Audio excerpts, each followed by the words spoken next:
وطنان عزیز، سیمای آزادی بر روی این ماهواره‌ها قابل دریافت است. ماهواره اکسپرس با فرمت‌های HD، MPEG 4 و SD MPEG 2. موقعیت ماهواره 53 درجه شرقی، همجهت با ماهواره یاهصد. فرکانس دریافت 12594. پولاریزاسیون عمودی، سیمبل ریت 27500، FEC 2/3. ماهواره یوتلست 7B با فرمت SD MPEG 2. موقعیت ماهواره 7 درجه شرقی. فرکانس دریافت 10721. پولاریزاسیون افقی، سیمبل ریت 22000، FEC 3/4. ماهواره هاتبرد با فرمت HD MPEG 4. موقعیت ماهواره 13 درجه شرقی. فرکانس دریافت 11642. پولاریزاسیون افقی، سیمبل ریت 27500، FEC 3/4. ماهواره هاتبرد با فرمت SD MPEG 2. موقعیت ماهواره 13 درجه شرقی. فرکانس دریافت 11541. پولاریزاسیون عمودی، سیمبل ریت 22000، FEC 5/6. ماهواره ترکمنست. موقعیت ماهواره 52 درجه شرقی.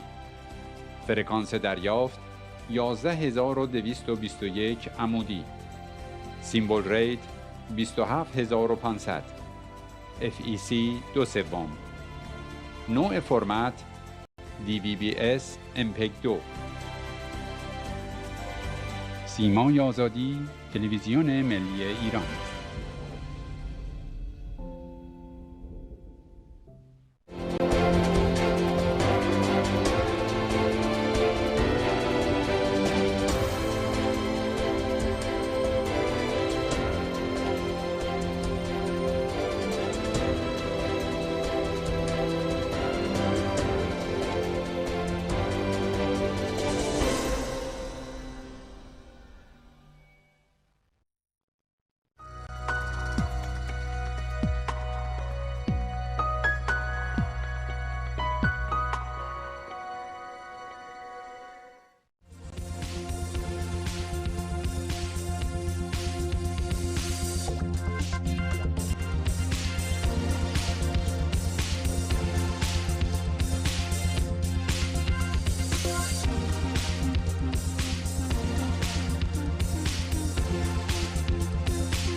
لبيك اللهم لبيك لبيك لا شريك لك لبيك إن الحمد والنعمة. عید قربان بین الملل انقلاب و قربانی.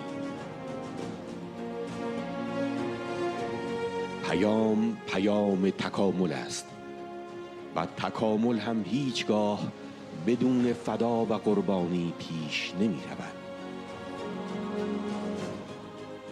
ما این رمز را از مکتب ابراهیم، از مکتب یگانگی، از مکتب محمد و علی آموختیم و بر آن چنگ زدیم. رمز رهایی را که در فدا و قربانی خلاصه می شود.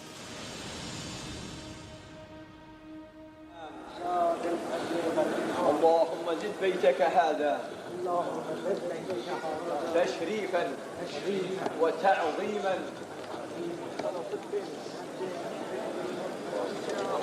أكبر ولله الحمد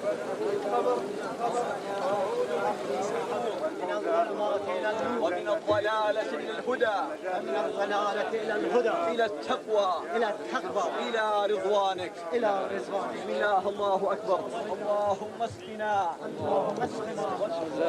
ولله الحمد ربنا آتنا في الدنيا حسنة ولله الحمد ربنا آتنا في الدنيا حسنة صبري عندك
عبيدك وهذا بيتك مباركا مرحوما واجعل يا رب البيت تفرقنا بعده تفرقا معصوما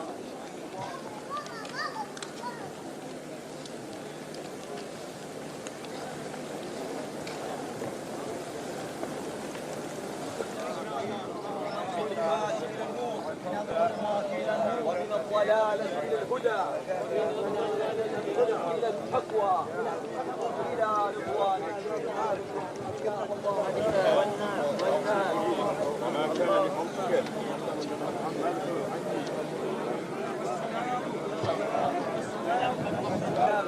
حسنة ربنا آتنا في الدنيا حسنة وفي الآخرة حسنة وقنا عذاب النار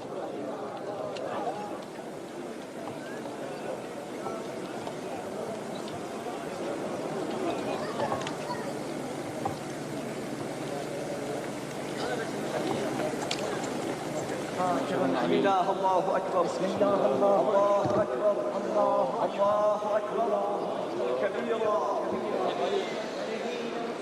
مع عبادك الصالحين أو اعتمر فلا جناح عليه الله أكبر الله أكبر الله أكبر الله أكبر كبيرا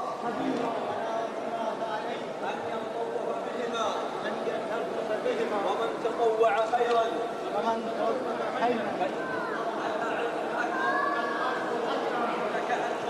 إنك أنت الله الأجل الجليل الأكرم إنك أنت الله الأجل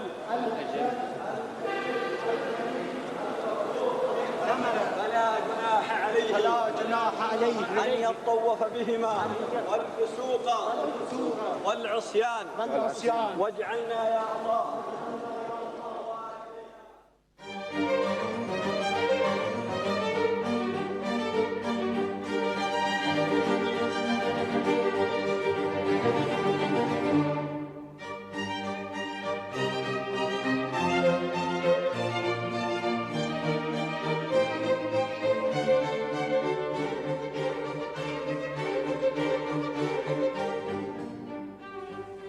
عید قربان سمبل و رمز رهایی و یگانگی و یادآور آن است، مگر نه اینکه کلید رمز رهایی و یگانگی در قربانی و فدا خلاصه می شود.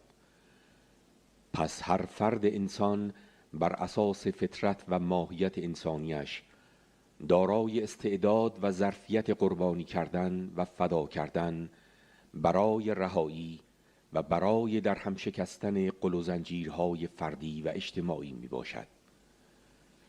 ابراهیم ابوالانبیا هم در همین نقطه، یعنی نقطه فدای حد اکثر، به اوج رسید. در نقطه‌ای که می بایست از یکی از عزیزترین و گرامی ترین دلبستگی‌هایش، یعنی رابطه پدر و فرزندی، صرف نظر می کرد و اسماعیل را با دست خودش قربانی می نمود. به همین دلیل 7 بار شیطان را لعنت کرد، کما اینکه امروز هم مردم ایران 700 بار می بایستی خمینی را لعنت و از خودشان دور کنند. به عبارت ساده تر، با مشت گره کرده به رمی جمرات امروز که همان رمی خمینی است بپردازند. این عید از جهات متعدد برای مجاهدین انگیزنده و انگیزاننده است. به راستی امروز چه کسی در ایران و یا حتی در سراسر جهان می تواند به خود ببالد که اینقدر و این مقدار برای رهایی خلقش فدیه داده و فدا کرده است؟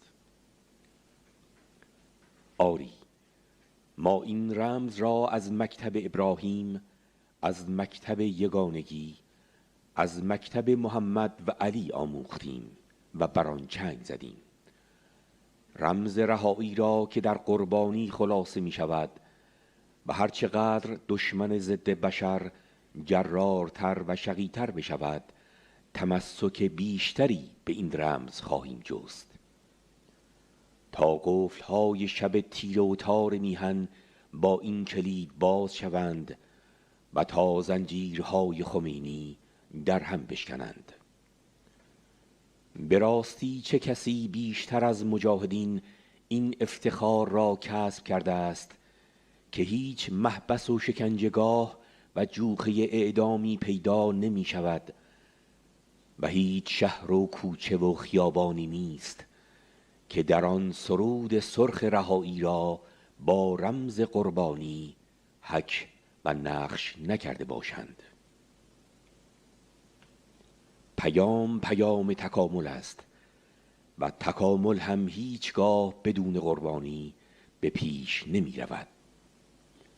پس خوشا به حال آنهایی که چون سبززار رویانند و بدا به حال آن رژیم ضد بشری که در خاشاک تیره و تار فرو خواهد رفت.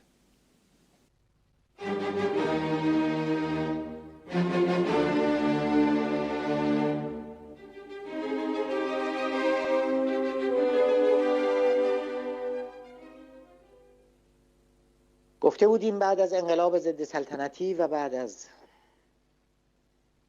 آزادی از زندان در اون سالها، در اولین عید قربان در سال 58 که رمز انقلاب فدا و قربانی است، دیباچه‌ای بر تحقق آزادی و یگانگی،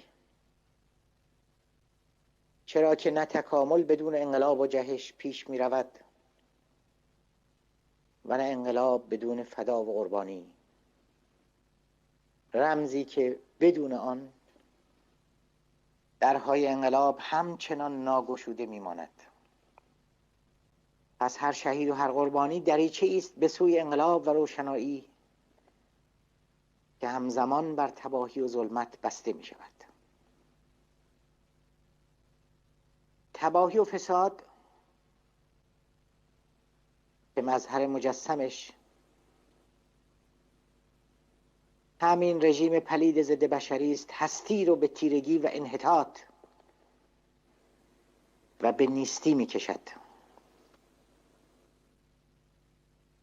در حالی که سنت و عادت و مضمون تکاملی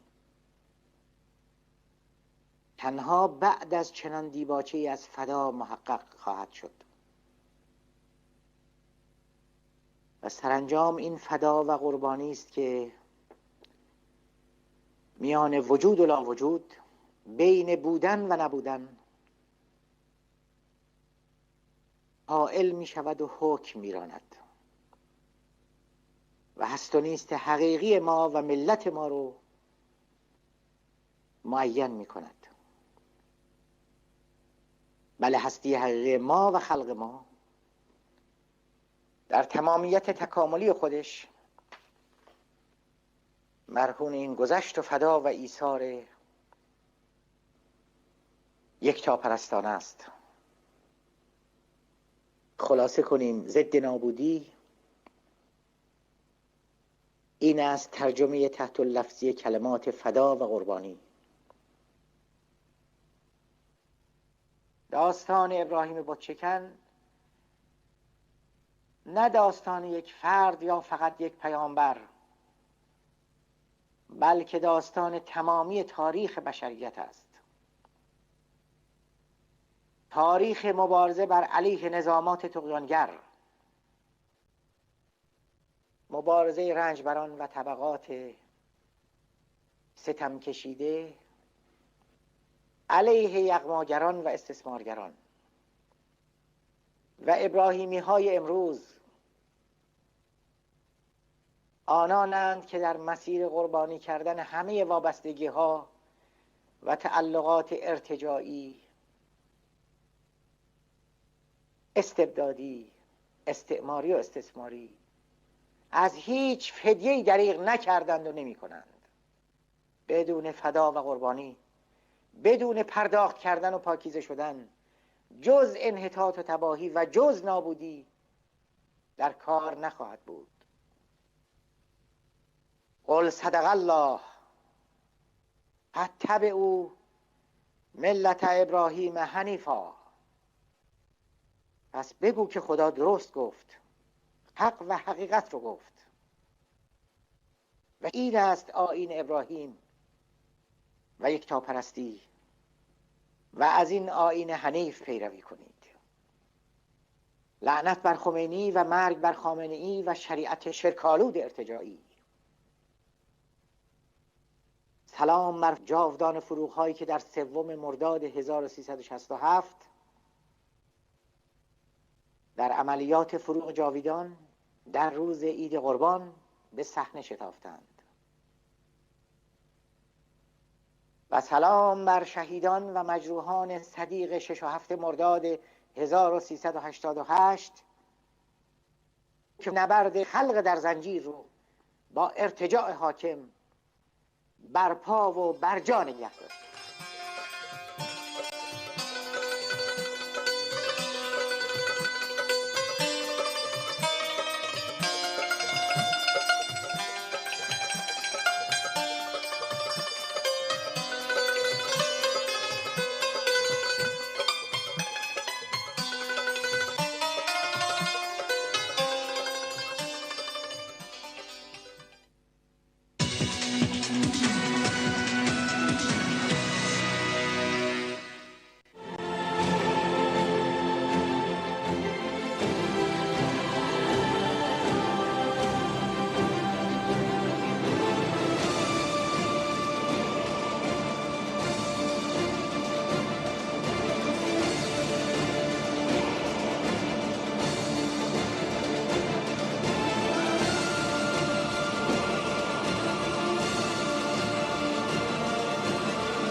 سی تیر سال روز قیام ملی مردم ایران علیه دیکتاتوری سلطنتی با شعار یا مرگ یا مصدق.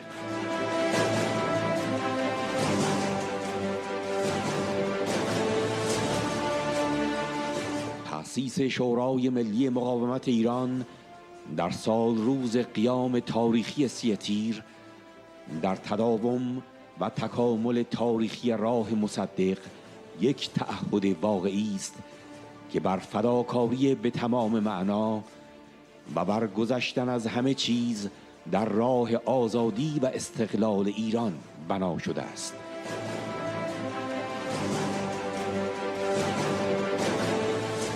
پافشاری بر این تعهد اکنون نه تنها در حیطه نظر بلکه در میدان عمل هم کاملا قابل سنجش و ارزیابی است. ملاک این سنجش همانا مقابله و مخاصمه، نه مفاهمه و مذاکره و مصالحه در برابر دشمنان آزادی و استقلال ایران است.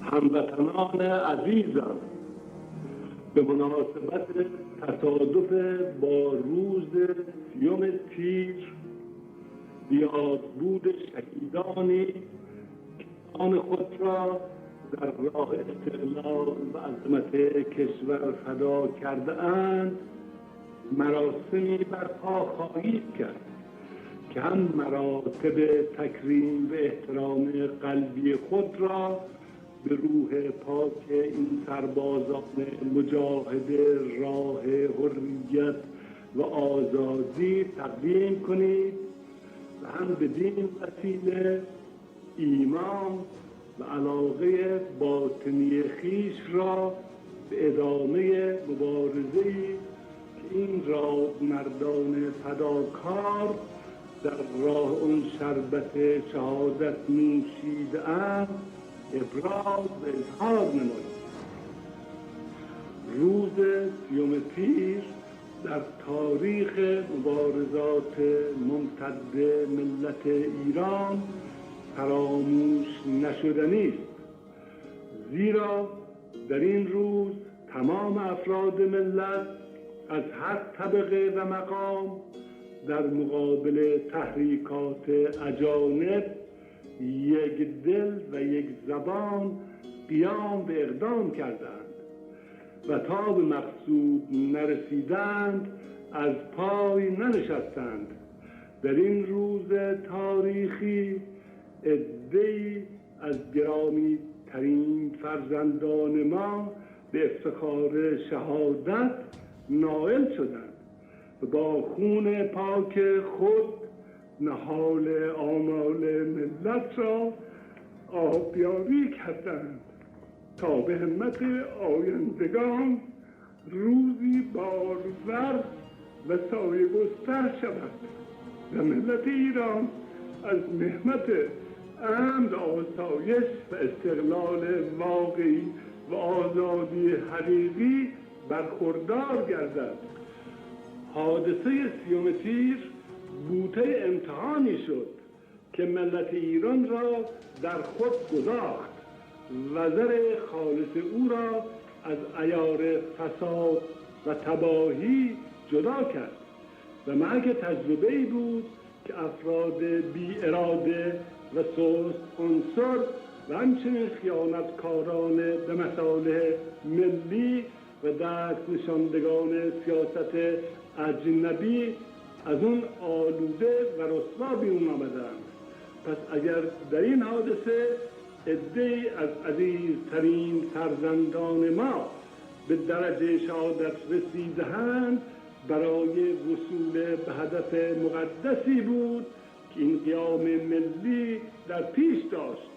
هموطنان عزیز، نهضت مقدس 30 تیر نشان داد که ملت ایران در مبارزه با اجانب به پایداری و استقامت مصمم است و ثابت کرد که این ملت اونجا که پای شرافت و استقلال مملکت در میان باشد، مرگ را بر زندگانی آلوده به ننگ و رسوایی ترجیح می‌دهد و به هیچ قیمت از ادامه نهضتی که اون را به بهای خون فرزندان خود خریده است باز نخواهد ایستاد.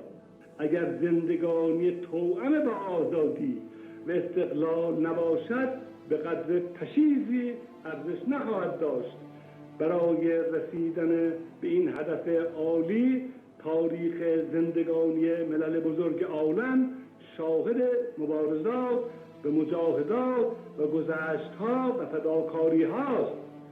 سرنوشت ملت ایران نیز در طول تاریخ خود همواره با این گونه محرومیت‌ها و مصائب توأم و همراه بوده است و در همه این موارد ملت ما موانع و مشکلات را با بردباری و شکیبایی تحمل و تلقی کرده و سرانجام از اون پیروز و سربلند بیرون آمده است. جای تأسف نیست که جمعیت برادران و فرزندان گرامی ما در واقعه 30 تیر جان خود را در حفظ سعادت و عظمت ملت ایران فدا کردند و با این فداکاری سرمایه افتقار جاوید برای خود و خاندان خویش اندوختند. جای تأسف موقع خواهد بود که خدای ناخواسته ملت نتواند از این فداکاری های بی‌دریغ فرزندان خود نتیجه‌ای که لازم است به دست آورد و از این خونهای مقدس که ریخته شده بهره‌ای که شایسته است نتواند تأثیر کند. اون هم یقین دارم که با حسن تشخیص و موقع شناسی ملت ایران هرگز پیش نیاید و آرزوی ما در حفظ استقلال و تجدید دوران مجد عظمت دیرین این کشور باستانی هر چه زودتر تحقق پیدا کند.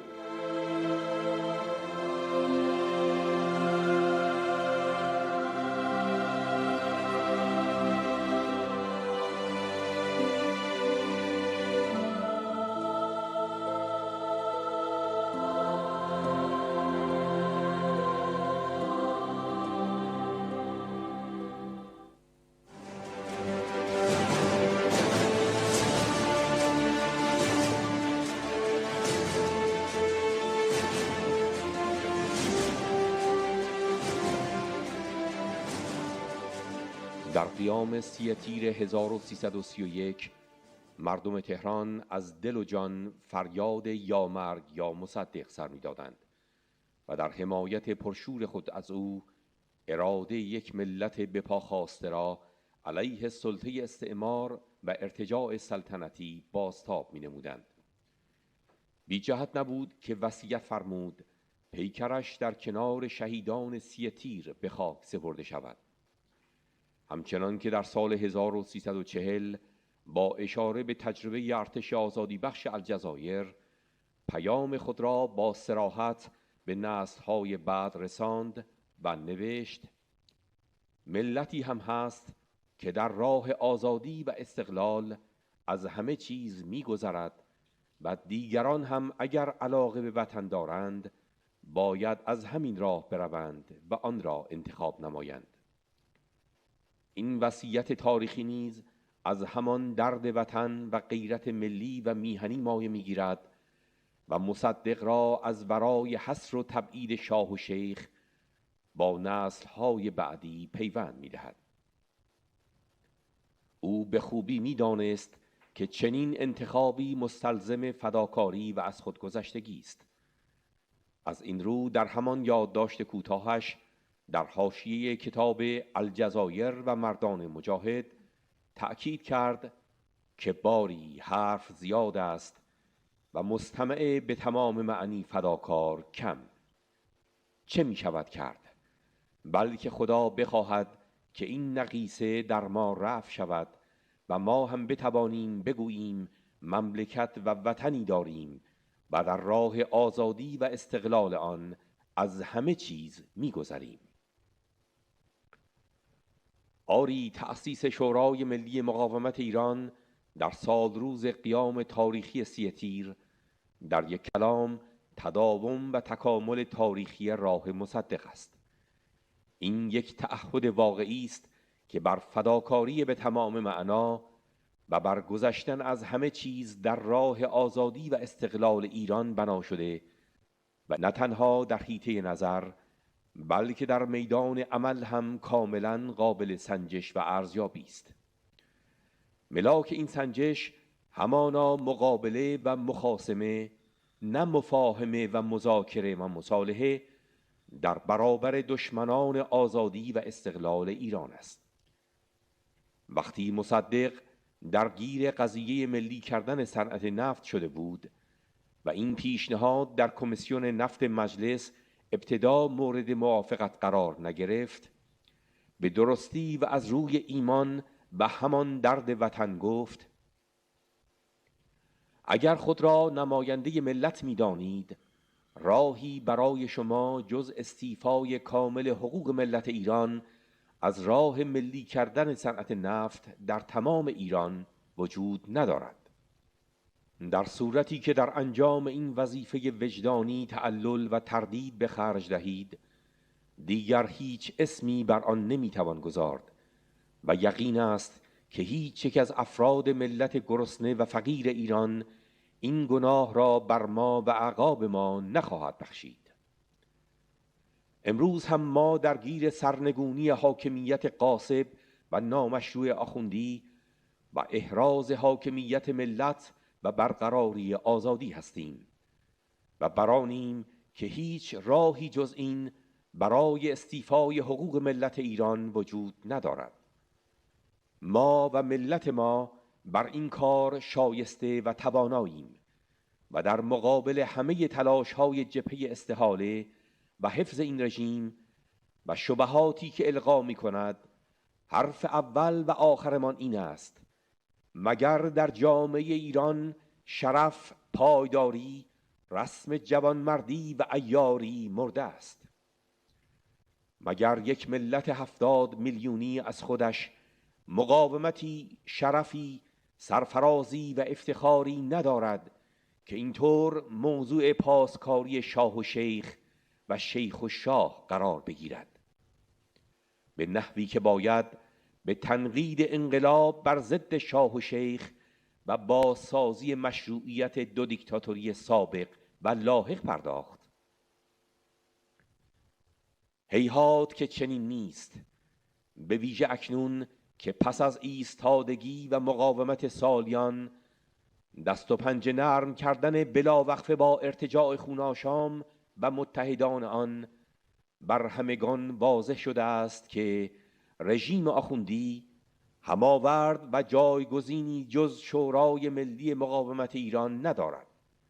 تنها جایگزین دموکراتیک و میهنی که با شایستگی اراده ملت ایران را برای کسب آزادی و حاکمیت مردم بازتاب می‌کند.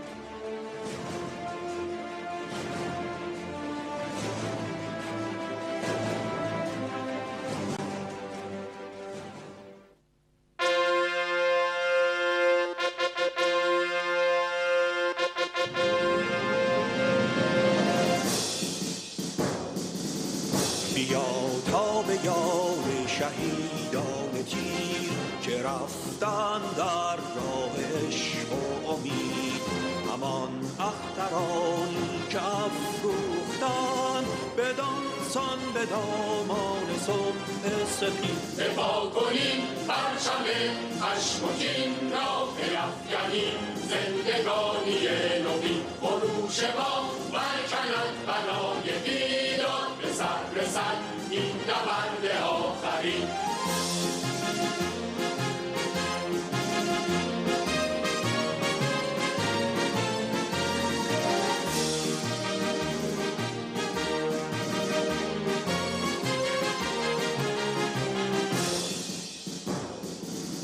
به نیروی ملت شود سرنگون، بناهای بیداد اهریمنان فرو ریزد از بنبنای ستم، به نیروی خلاق زحمت کشان. دفاع کنیم پرچم خشم و کین را بیفکنیم، زندگانی نوین خروش ما برکند بنای بیدار، به سر رسد این نبرد آخرین.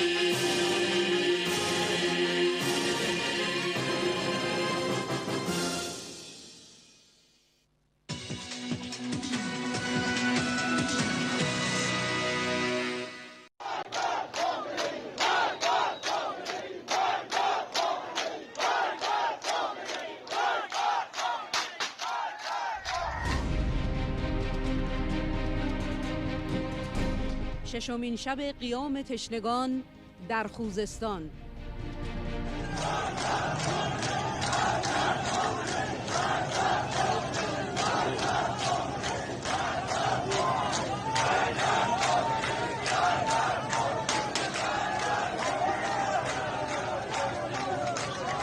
سه‌شنبه 29 تیر ماه استان خوزستان شهرستان ایزه اولین روز تظاهرات در ایزه.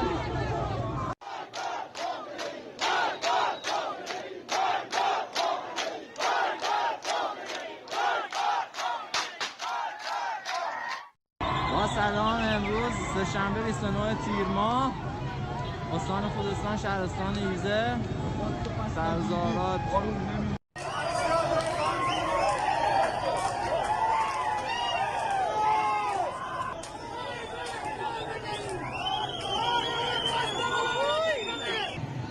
ایزه خبرگزاری سیمای آزادی. همکنون ایزه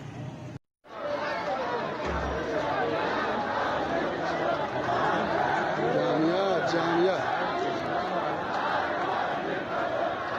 قابل توجه تمام کسانی که در این سالها کشتند، خیانت کردند، اختلاس کردند و یک مشت جوان بیکار و معتاد و فقیر و اعصاب خورد روی دست ملت گذاشتند.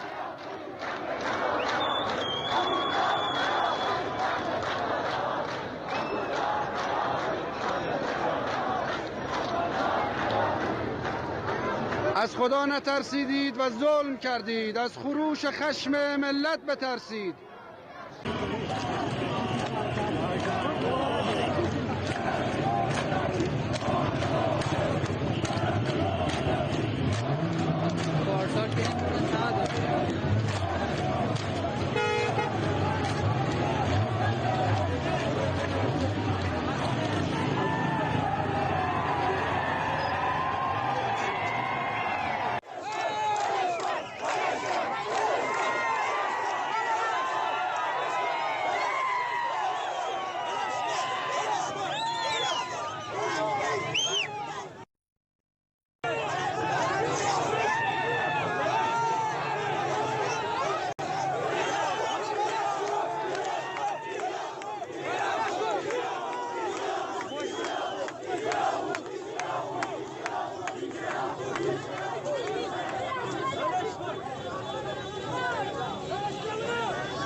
اشکاور داره این آموسا.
علی از دزاری داره دست خوشحالی فیلم بگیر همینه.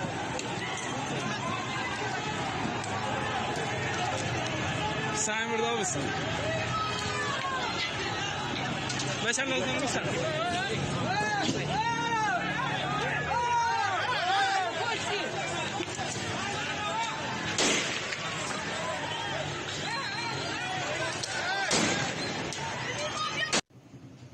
خبرگزاری سیمای آزادی. امروز ایزه درگیری میان ماموران نیروی انتظامی و مردم فهیم و غیرت ایزه.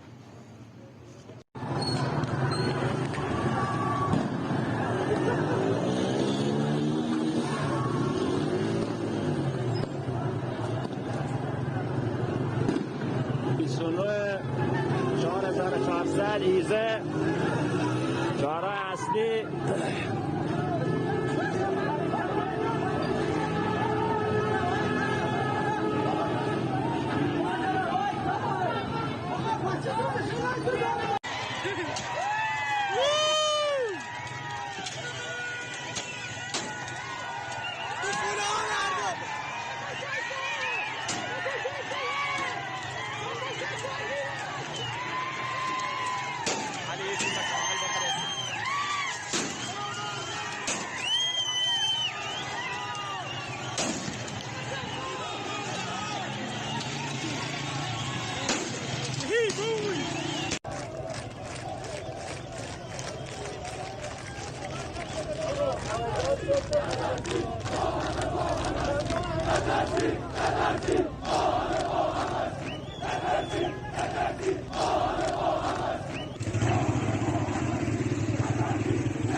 بیشرف بیشرف بیشرف بیشرف بیشرف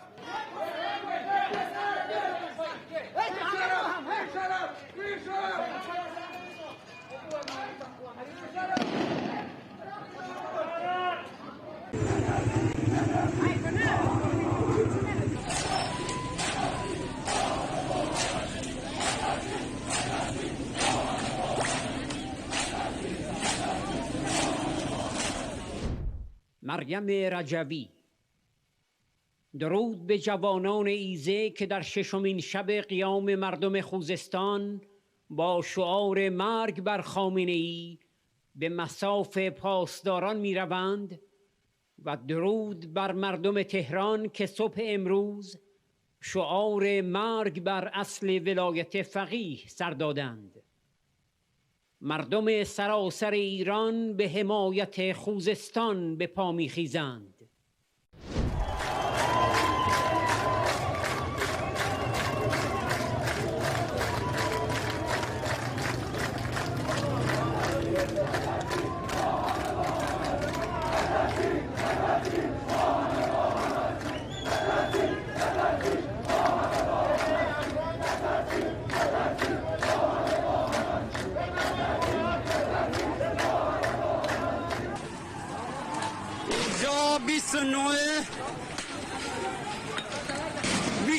دارن تیراندازی میکنن.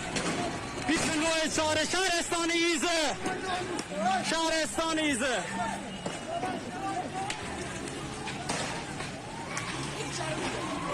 اینجا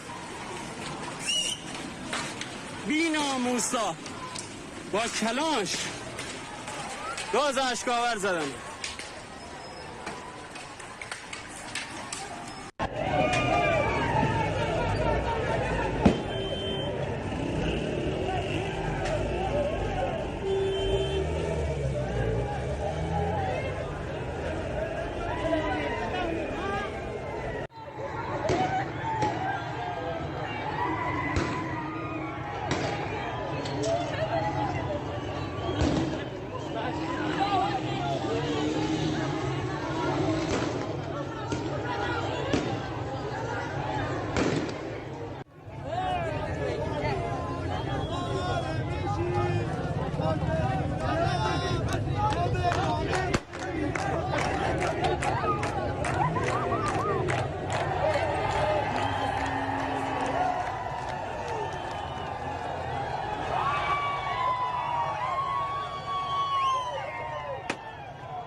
نترسید، ما همه با هم هستیم.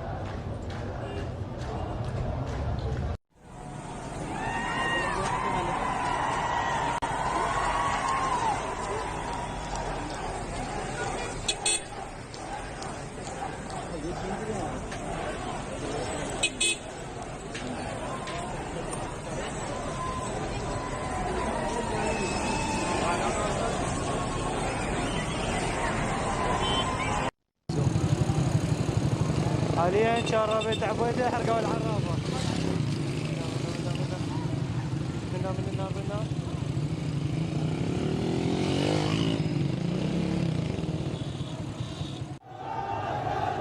حاليا الخفاجيه مع شباب حي الثوره اللي ساندهم اخوتهم اليوم في مدينه الخفاجيه اليوم الاثنين. حياهم الله اهلا بشباب حي الثوره في مدينه الخفاجيه. وانا طالب من اخوتنا في الرفيع، الحويزه، البسيتين، الهوفل، البرديه، السويداني، السبهانيه، في جميع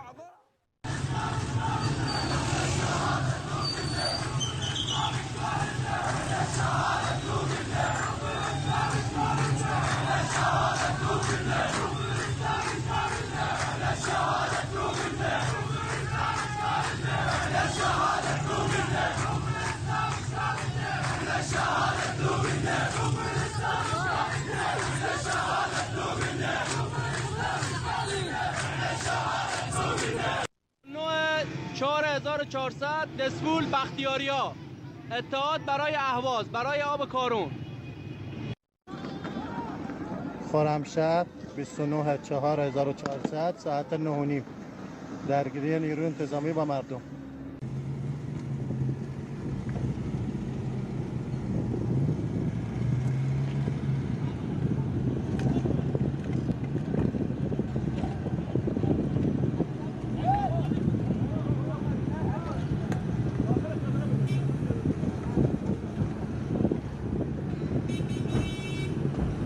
الغاز ان شاء الله حاليا عبادان 29/4/1400 عبادان حي السليج.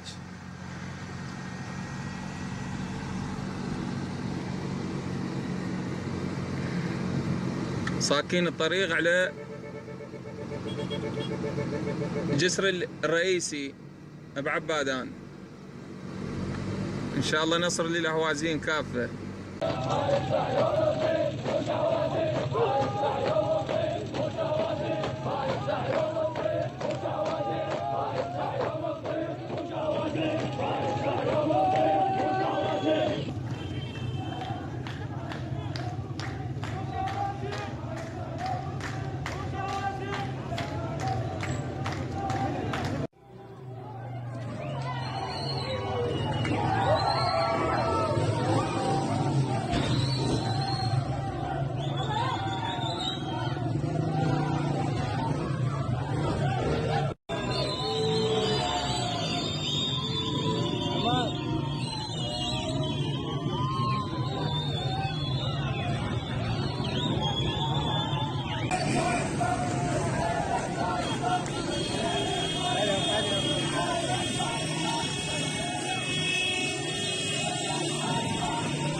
تظاهرات كوت الشيخ حاليا.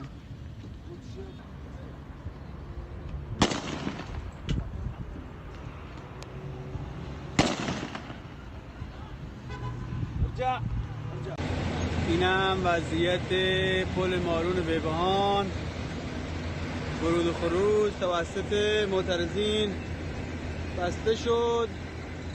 ساعت هم 11:30 شب.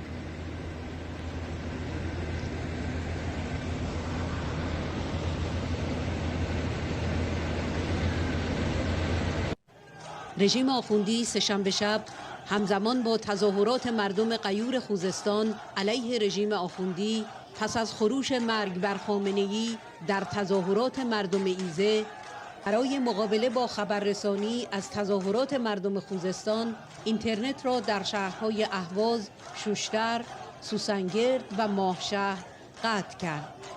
یک رسانه رژیم آخوندی نیز به قطع اینترنت در خوزستان اشاره کرد و نوشت اینترنت موبایل در بخش‌هایی از شهر اهواز دچار اختلال شده است و ارتباط کامل برقرار نیست.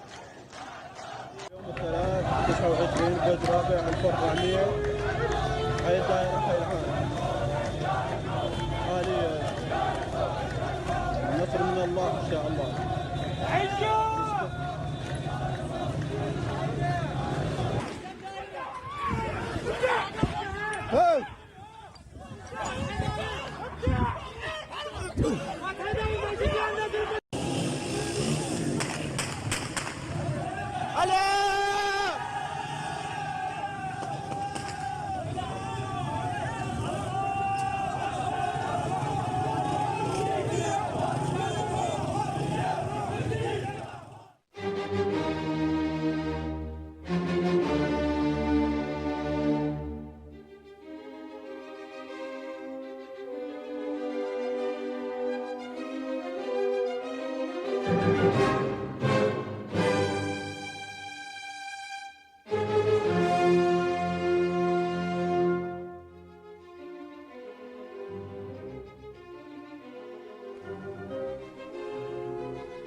مسعود رجوی 29 تیر 1400.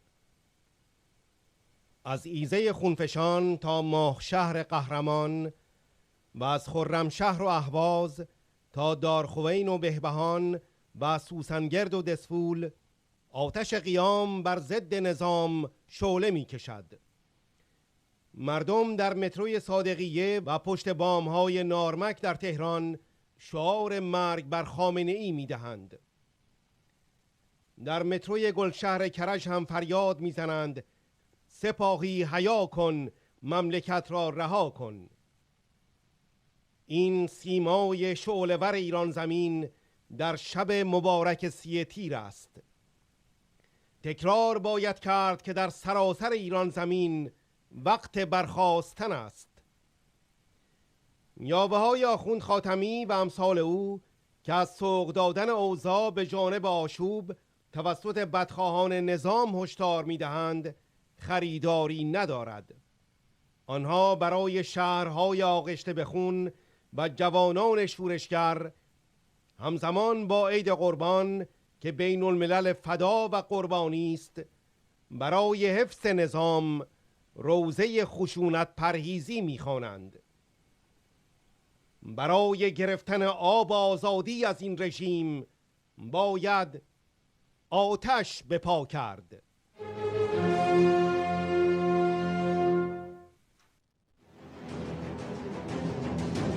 تظاهرات یاران شورشگر در حمایت از قیام تشنگان خوزستان.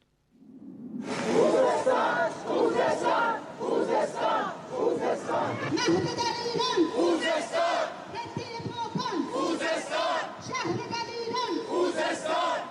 شورش ایران، خوزستان. صدای ایران، خوزستان. لبهای تشنه، خوزستان. مهد در ایران، خوزستان. صدای ایران، خوزستان. تحصیل پاکان، خوزستان. شهر دلیران، خوزستان. خوزستان، خوزستان، خوزستان، خوزستان، خوزستان، خوزستان، خوزستان. آشورای حسینی، خوزستان تشنه لب، ای مرگ بر خامنه‌ای، لعنت بر خمینی. آشورای حسینی، خوزستان تشنه لب، ای مرگ بر خامنه‌ای، لعنت بر خمینی. درود بر مردم خوزستان، درود بر مردم خوزستان. خوزستان، خوزستان، حمایتت می‌کنیم. خوزستان، خوزستان، حمایتت می‌کنیم. خوزستان بی آب ایرانی بیتابه. خوزستان بیابه، ایرانی بیتابه.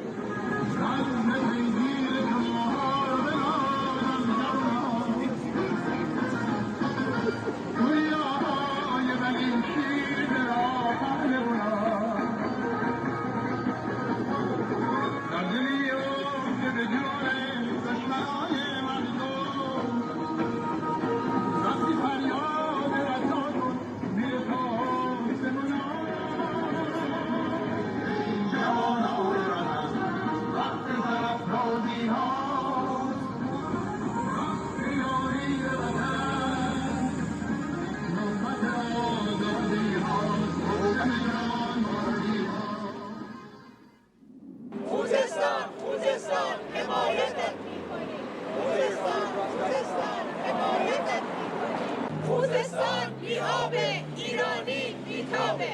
خوزستان بیابه، ایرانی بیتابه. خوزستان حمایتت. خوزستان حمایتت.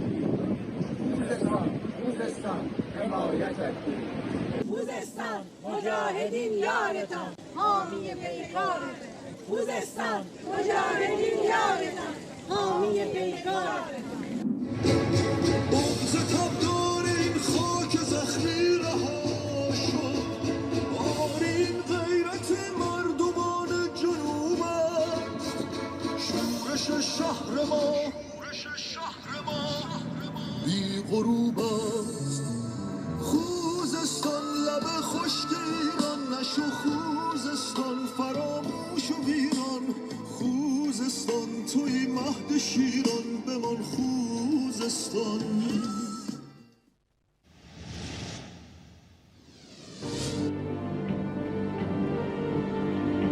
بسته شدن دوباره دریچه‌های سد زاینده رود.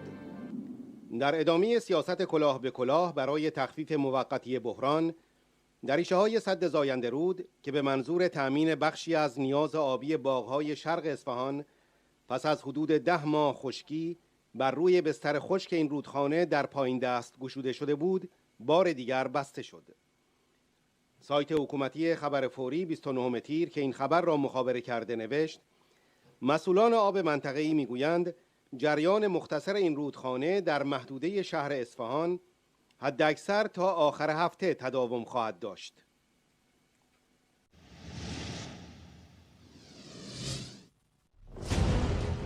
متروی صادقیه تهران 29 تیر. مرگ بر خامنه‌ای و مرگ بر اصل ولایت فقیه.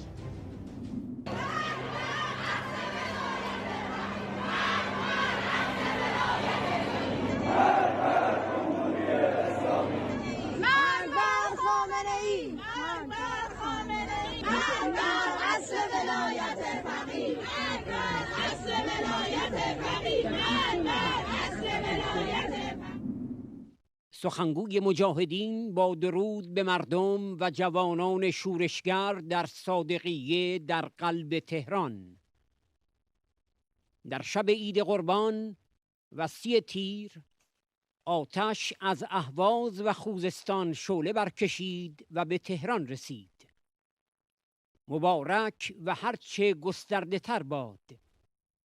6مین شب قیام تشنگان در خوزستان در پیش است. آری در سراسر ایران زمین وقت برخاستن است.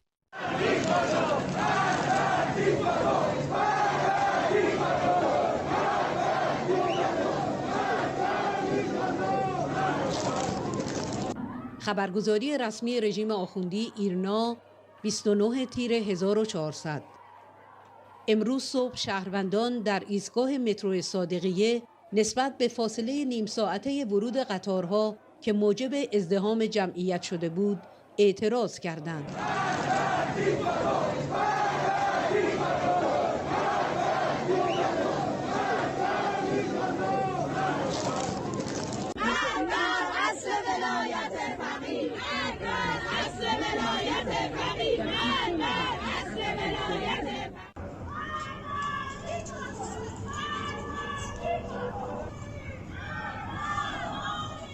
مرگ بر خامنه‌ای!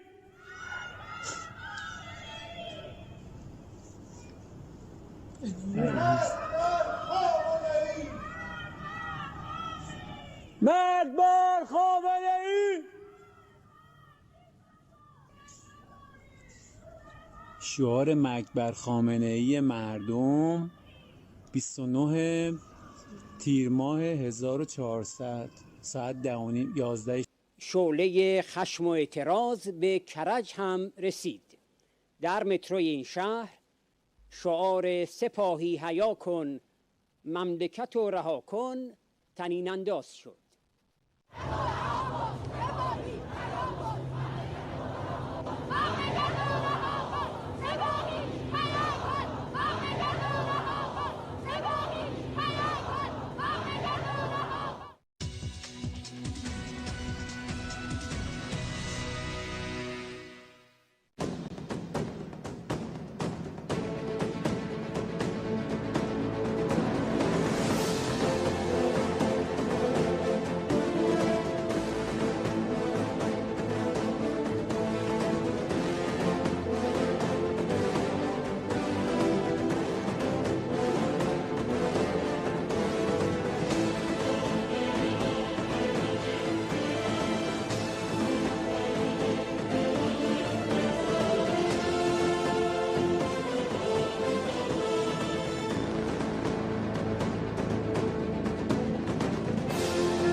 اینگرید بتانکور، کاندیدای پیشین ریاست جمهوری کلمبیا. Thank you so much. As I observe you all, and especially Miriam Rajavi, her attitude, her poise, her resolve, and I hear her words, I am struck and impressed by the contrast and significance between this woman, a truly exceptional leader, hoisting with courage and determination the flag of resistance, of democracy, of fair elections, of human rights, of the rule of law, of gender equality. And this other man, Ebrahim Raisi, the officially designated president of Iran, rocketed into power after a sham election and ridiculed by the lowest turnout on record. An election conducted under extreme repression, in which women, religious minorities and opponents were barred from running for office. an election where citizens were intimidated and journalists arrested to prevent them from informing about this man, the former head of the Iranian judiciary, known also as the butcher for his crimes against humanity, the mass murders since 1988 and until today, the enforced disappearance and the tortures. Ebrahim Raizi's response to reporters when asked about his involvement in these killings was that he should be praised for them and that he was proud of his work. In contrast, Miriam Rajavi claimed this year another impressive victory against impunity with the condemnation of Iranian diplomat Asadullah Azadi for trying to bomb the 2018 annual gathering in Villepinte in Paris, where many of us would have been slaughtered. This is the sheer contrast that we are witnessing. This is the reason we admire the Iranian resistance, and this is what moves us year after year to come and join you all and proclaim our resolve in fighting the Iranian dictatorship by your side, no matter the mask he chooses to wear. Ahmadinejad, Rouhani, or Raisi, they are all one and the same.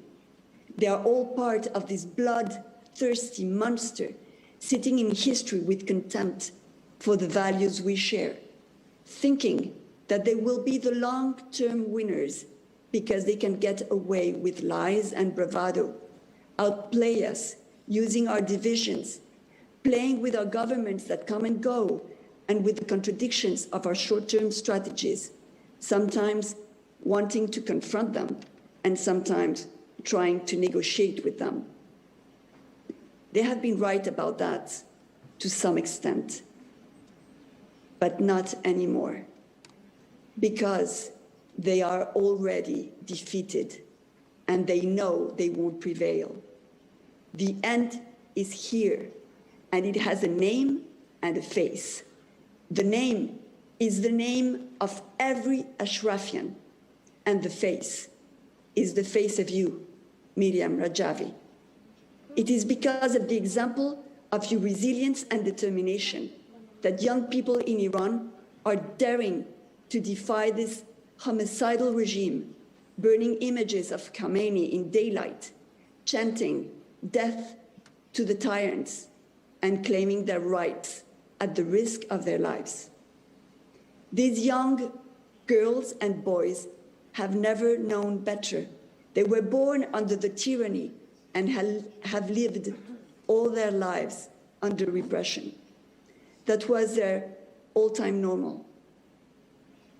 But they heard you, and you have awakened them and given them a new horizon.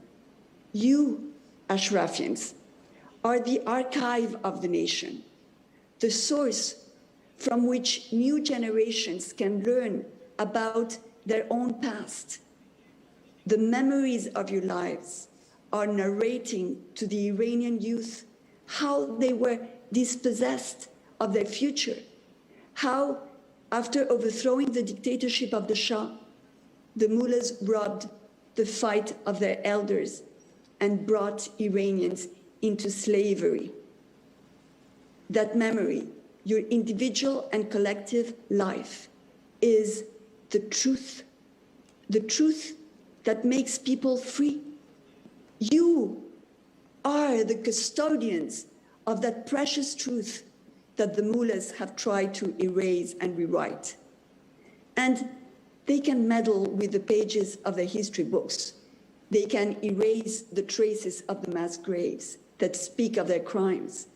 They can even force people under torture to submit to their lies or by paying them.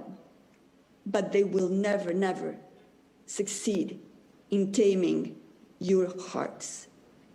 For you are the army of resistance, the freedom fighters of Iran. Your scars, your wounds, your pain, and your tears are the shield against their wickedness. As I was rereading Khomeini's decree to execute MEK supporters in 1988, I was once again shocked by the sheer madness of it all. I hope he writes to his subordinates that with your revolutionary rage and vengeance, you will achieve the satisfaction of the Almighty God.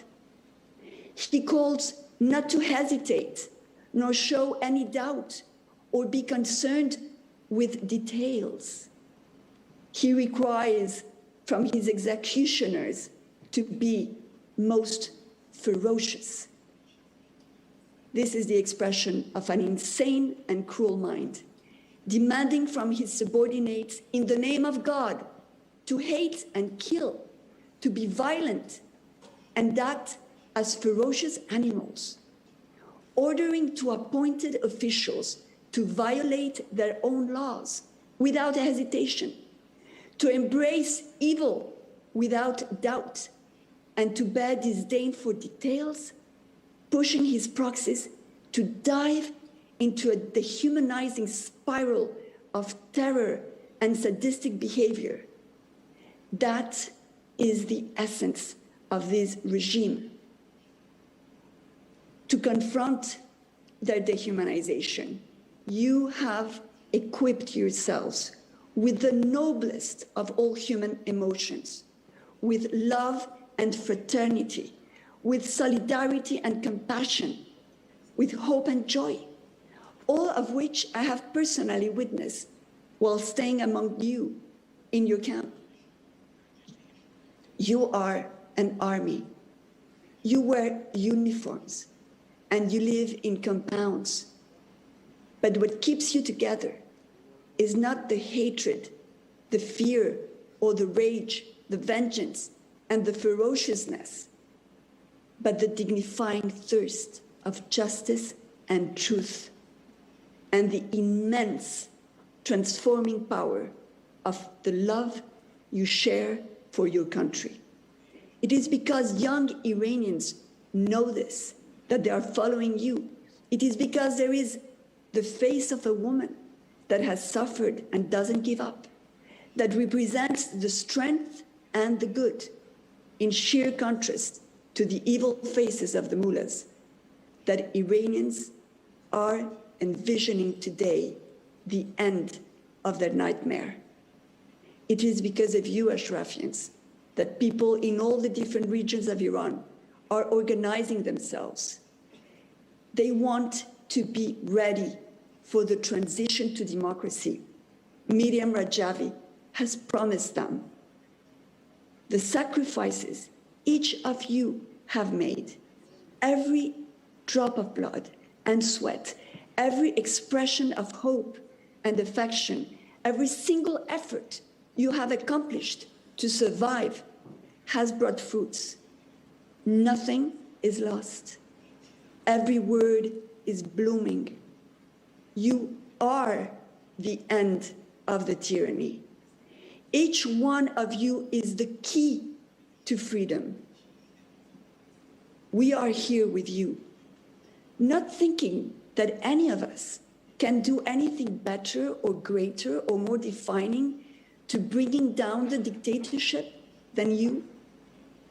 But we are here knowing that you are irreplaceable and indispensable for the survival of Iran and his resurgence. With our admiration and our faith in your triumph, we want to magnify your achievements, honor your heroic choice, and stand by you. Because this is the time to march forward at the pace of victors until you win. Thank you, Miriam. Thank you, Ashrafis. Thank you very much. Thank you very much.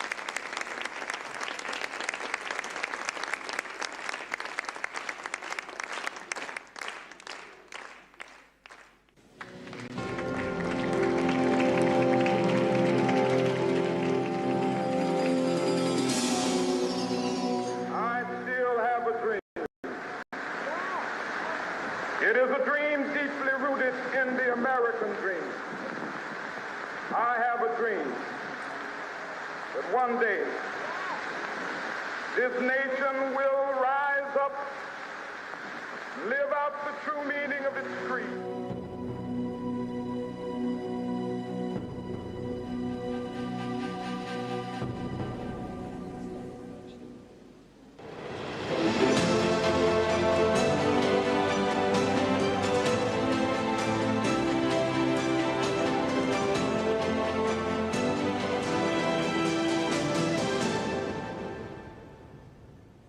مارتین لوترکینگ سوم از جنبش ضد نژادپرستی مارتین لوترکینگ. I thank the organizers of the 2021 convention for a free Iran and Mrs. Maryam Rajav, President-elect of the National Council of Resistance of Iran, for your ongoing commitment and your visionary leadership in support of human rights, social justice, and democracy. I'm honored that you have invited me to address this historic conference. I'm inspired by the vision, courage, and dedication of the pro-democracy and human rights movements in Iran. Your Freedom Coalition has persisted with extraordinary dedication against overwhelming oppression, brutality, and injustice in Iran. I am concerned about human rights and the freedom struggle in Iran, partly because Iran is one of the largest nations of the world. Only 17 nations have more people, and Iran has more people than any European country. But the main reason I'm concerned about what is happening in Iran is because, as my father, Martin Luther King Jr., once said, injustice anywhere is a threat to justice everywhere. And that remains one of the compelling truths of our times. And yet, despite the terrible legacy of oppression that the Iranian people have suffered for so many years, I have tremendous confidence that their freedom struggle will prevail. The people of Iran will prevail because their cause is just, their courage is strong, and their vision of a better society is a powerful moral force for democracy and human rights. And so I wholeheartedly support legislation in the United States Congress to promote freedom and human rights in Iran.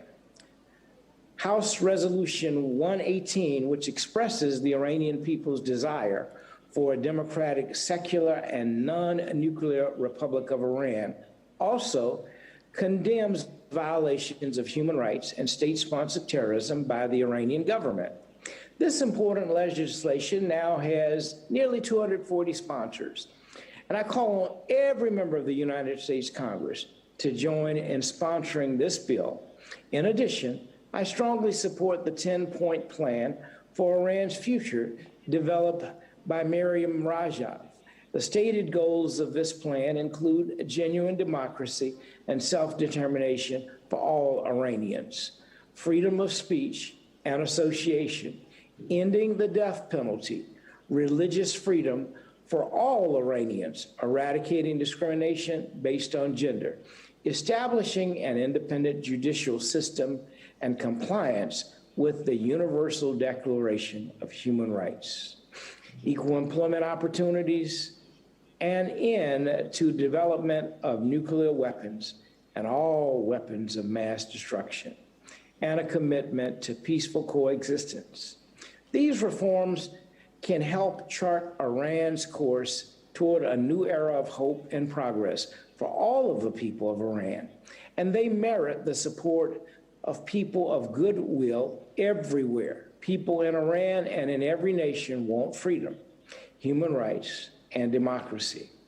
And the United States should lead the way in supporting these legitimate aspirations. It is my hope that not only the U.S. Congress, but also the American people will join in supporting this great cause.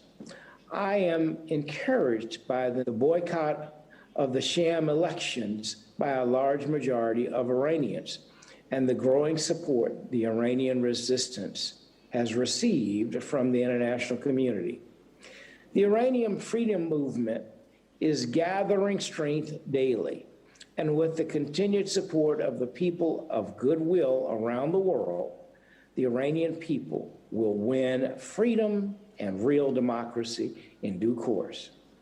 And as we build the great global coalition in support of freedom, dignity, and human rights in Iran, let us embrace the awareness that we are all sisters and brothers in the human family. We are called by our many faiths and philosophies to look out for one another. We are challenged to support our mutual struggles for freedom, justice, and equality. And our grand strategy must be to create the worldwide beloved community in which all people can live together in peace and prosperity. In closing, I was gratified by Miriam Rajav's I Have a Dream speech, which affirmed solidarity with my father, Martin Luther King Jr.'s vision of a world where all people can live together in justice, equality, and peace. And today, I want you to know that my father's dream of hope and brotherhood and sisterhood very much includes the people of Iran. And so let us dare to dream of a world where no Iranian child goes to bed hungry at night, a world where every Iranian family has decent shelter, employment for their breadwinners, and educational opportunities for its young people. Let us dare to dream about a new era when the weapons of mass violence are replaced with the plowshares of renewal. Thank you, and may God continue to bless you all.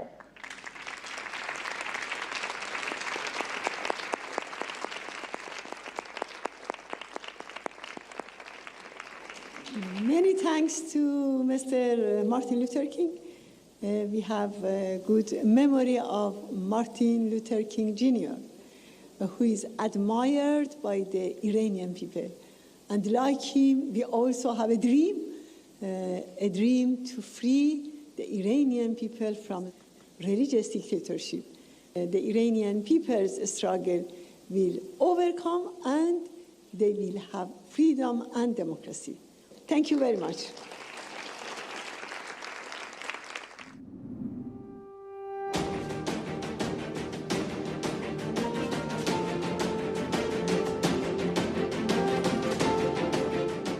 سخنرانی‌های گردهمایی جهانی ایران آزاد.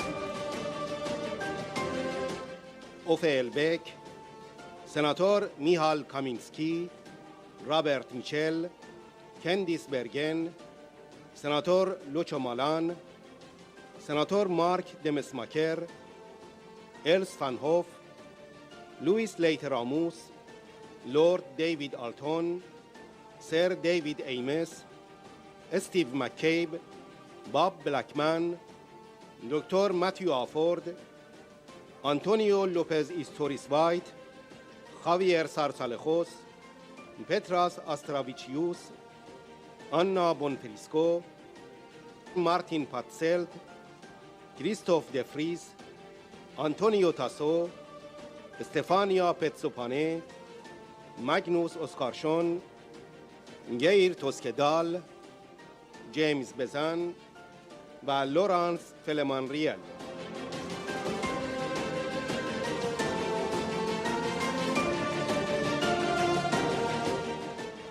قسمت هفتم، پخش در پایان اخبار.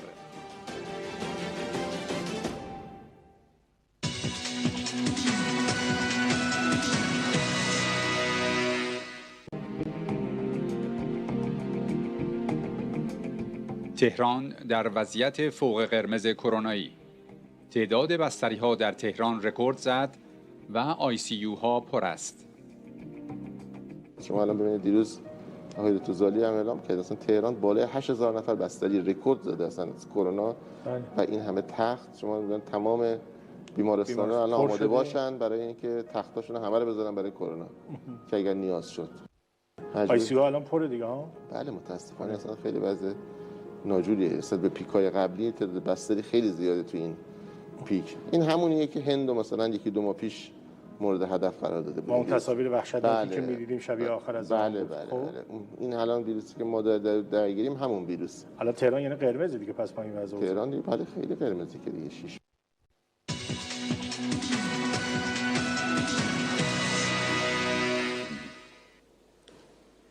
اطلاعیه دبیرخانه شورای ملی مقاومت: آمار جانگداز قربانیان کرونا از 333600 نفر بیشتر است. وزارت بهداشت شمار مبتلایان جدید را 27444 نفر اعلام کرد که از ابتدا تا کنون بی سابقه است. اورژانس بیمارستان سینای تهران: روزانه ده‌ها تماس داریم که دنبال تخت هستند.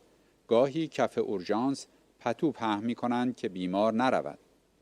دانشگاه پزشکی بهشتی: در طول 2 هفته آینده منتظر آمار بیشتر مبتلایان و به دنبال آن افزایش موارد مرگ و میر باشیم. دانشگاه پزشکی اردبیل: فوتی‌های کرونایی در 24 ساعت گذشته در اردبیل 4 برابر افزایش داشته است. دانشگاه پزشکی گلستان: 3 هفته قبل شمار بیماران بستری در استان 230 نفر بود، اما الان به 1000 نفر رسیده است. 13 شهرستان از مجموع 14 شهرستان استان در وضع قرمز است. سازمان مجاهدین خلق ایران بعد از ظهر سه‌شنبه 29 تیر 1400 اعلام کرد آمار جانگداز جانباختگان کرونا در 547 شهر از 333600 نفر بیشتر است. شمار قربانیان در استانهای مختلف به این ترتیب است: آذربایجان شرقی 13328 نفر، آذربایجان غربی 12288 نفر، اردبیل 4055 نفر، البرز 9533 نفر، اصفهان 22590 نفر، ایلام 3481 نفر، بوشهر 3764 نفر، تهران 77776 نفر، چهارمحال و بختیاری 2720 نفر، خراسان رضوی 20270 نفر، خوزستان 21216 نفر، سیستان و بلوچستان 8981 نفر، فارس 11277 نفر، قزوین 3799 نفر، کرمان 8023 نفر، کرمانشاه 6308 نفر، گلستان 7805 نفر، لرستان 12880 نفر، مازندران 12910 نفر، هرمزگان 5440 نفر، همدان 7043 نفر و یزد 5677 نفر.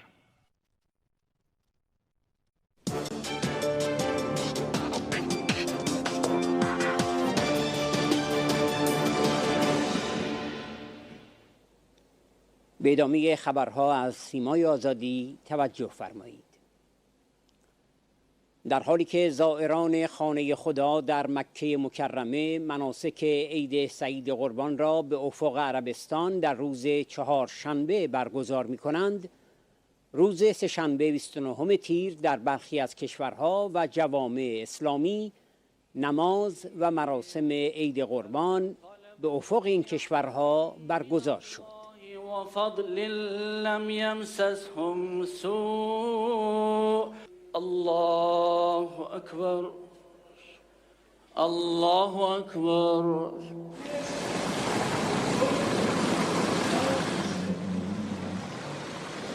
الله أكبر الله أكبر الله أكبر.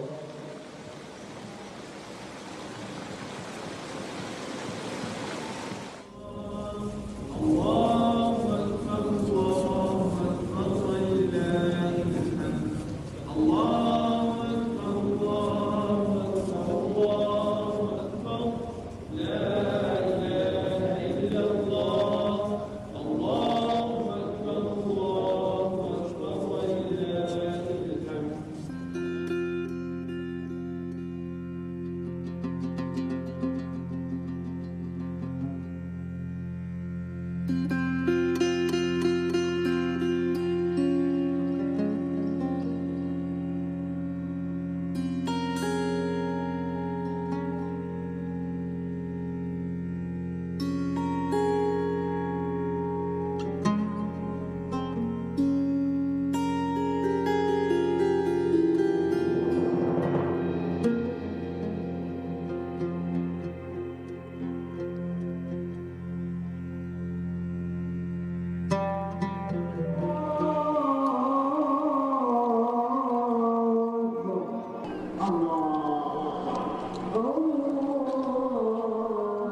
اعتصاب سراسری کارگران پیمانی پتروشیمی و صنعت نفت و گاز در پالایشگاه‌ها، نیروگاه‌ها، اسکله‌ها و سکوها پس از 32 روز همچنان ادامه دارد. کارگران در 114 شرکت و مرکز کارگری در 12 استان در یک اعتصاب سراسری و هماهنگ دست از کار کشیده و خواستار حقوق پایمال شده خود هستند. روز دوشنبه کارگران فولاد شهر اصفهان در حمایت از اعتصاب سراسری نفتگران تجمع و راهپیمایی کردند.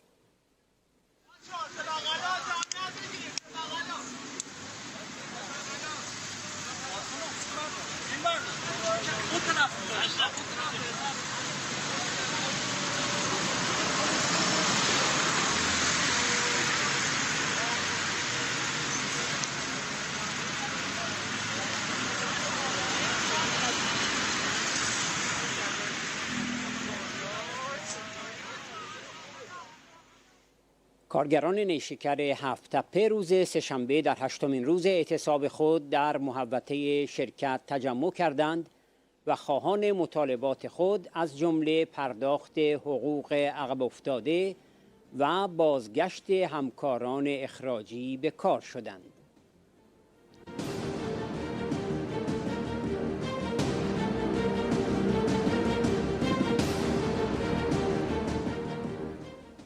دامداران نیشابور بار دیگر در اعتراض به وعده‌های دروغین رژیم در مقابل فرمانداری این شهر تجمع کردند.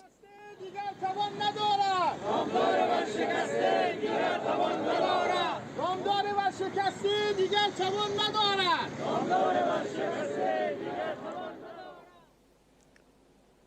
در حالی که نان در نایابی مرغ و گوشت و تخم مرغ و قیمت‌های سرسام‌آور آنها بیش از پیش به تنها قوت لایموت هموطنان محروم تبدیل شده، حداقل 40% به قیمت نان اضافه شد. با سلام، مشهد 28 تیر 1400. این 5 عدد نون ما همیشه میگرفتیم به 3000 تومان، از امروز باید بگیریم 5000 تومان. این هم از حکومت آخوندی. جز بدبختی و فلاکت چیزی دیگه برای ملت نداره. بازاریان گناباد در یک تجمع اعتراضی به خاطر شرایط کسب و کار و تعطیلی طولانی میدان خمینی ملعون را بستند.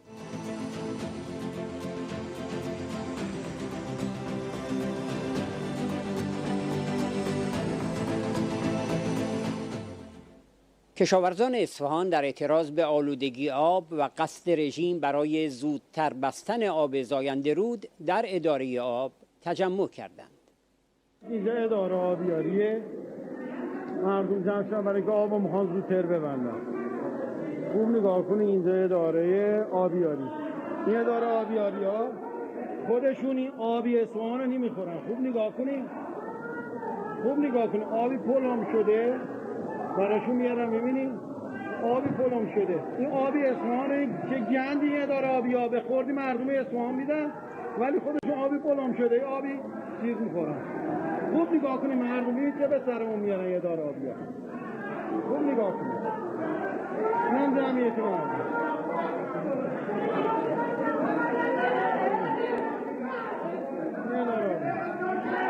اینم آباشون خودشون چی میخورن، چی به خوردی مردم میدن. آب گندیده میدن اصفهانی ها، خودشون به حاضر نیستن آبی شیرا رو. نشیمان خامنه‌ای 5 زندانی دیگر را اعدام کردند. روز یکشنبه 27 تیر 4 زندانی در زندان مرکزی اصفهان اعدام شدند. در همین روز در زندان زنجان نیز 1 زندانی اعدام شد. رسانه‌های حکومتی از گران شدن بیشتر مرغ و گوشت خبر دادند. جهان صنعت نوشت چیزی به سقوط تولید کننده و مصرف کننده در بازار مواد پروتئینی باقی نمانده است. کارشناسان بر این عقیده هستند که اگر مشکلات بازار نهادها حل نشود، قیمت مرغ به کیلویی 100,000 تومان و قیمت هر کیلو گوشت قرمز نیز به کیلویی 200 تا 250,000 تومان خواهد رسید. این رسانه حکومتی هشدار داد ادامه این مسئله بحران‌های جدی اجتماعی و امنیتی ایجاد می‌کند. مجلس ارتجاع روز دوشنبه صحنه جنگ گرگ‌ها، اعتراف به ویرانگری و تبهکاری حکومت آخوندی علیه محیط زیست و زیرساخت‌های حیاتی کشور و ترس و وحشت رژیم از پیامدهای اجتماعی و امنیتی گرانی‌های فزاینده بود. این روزها زمزمه‌هایی مبنی بر افزایش قیمت نان که قوت اصلی اکثر مردم ایرانه شنیده میشه. مجلس با افزایش قیمت نان مخالف است و اجازه گران کردن قیمت نان را نخواهد داد. بعضی با سوء استفاده از این وضعیت قیمت نان را گران کردند. به نظر میرسه آقای رئیس جمهور این روزهای آخر کار را رها کرده. وزرای مرتبط آقای رئیس جمهور را همراهی کنند. این افزایش قیمت ها تبعات سنگینی بر مردم خصوصا طبقات ضعیف خواهد گذاشت و موجب چالش‌های اجتماعی و امنیتی خواهد شد. آقای رئیس جمهور می‌خواهند خط لوله نفت گور بجاسک را پیش از موعد افتتاح بکنند. آیا این تظاهر و ظاهر فریبی برای خط لوله‌ای که هنوز تکمیل نشده است این چه معنایی می‌دهد؟ من از ریاست محترم مجلس می‌خواهم که جلوی این عوام فریبی رو بگیرن.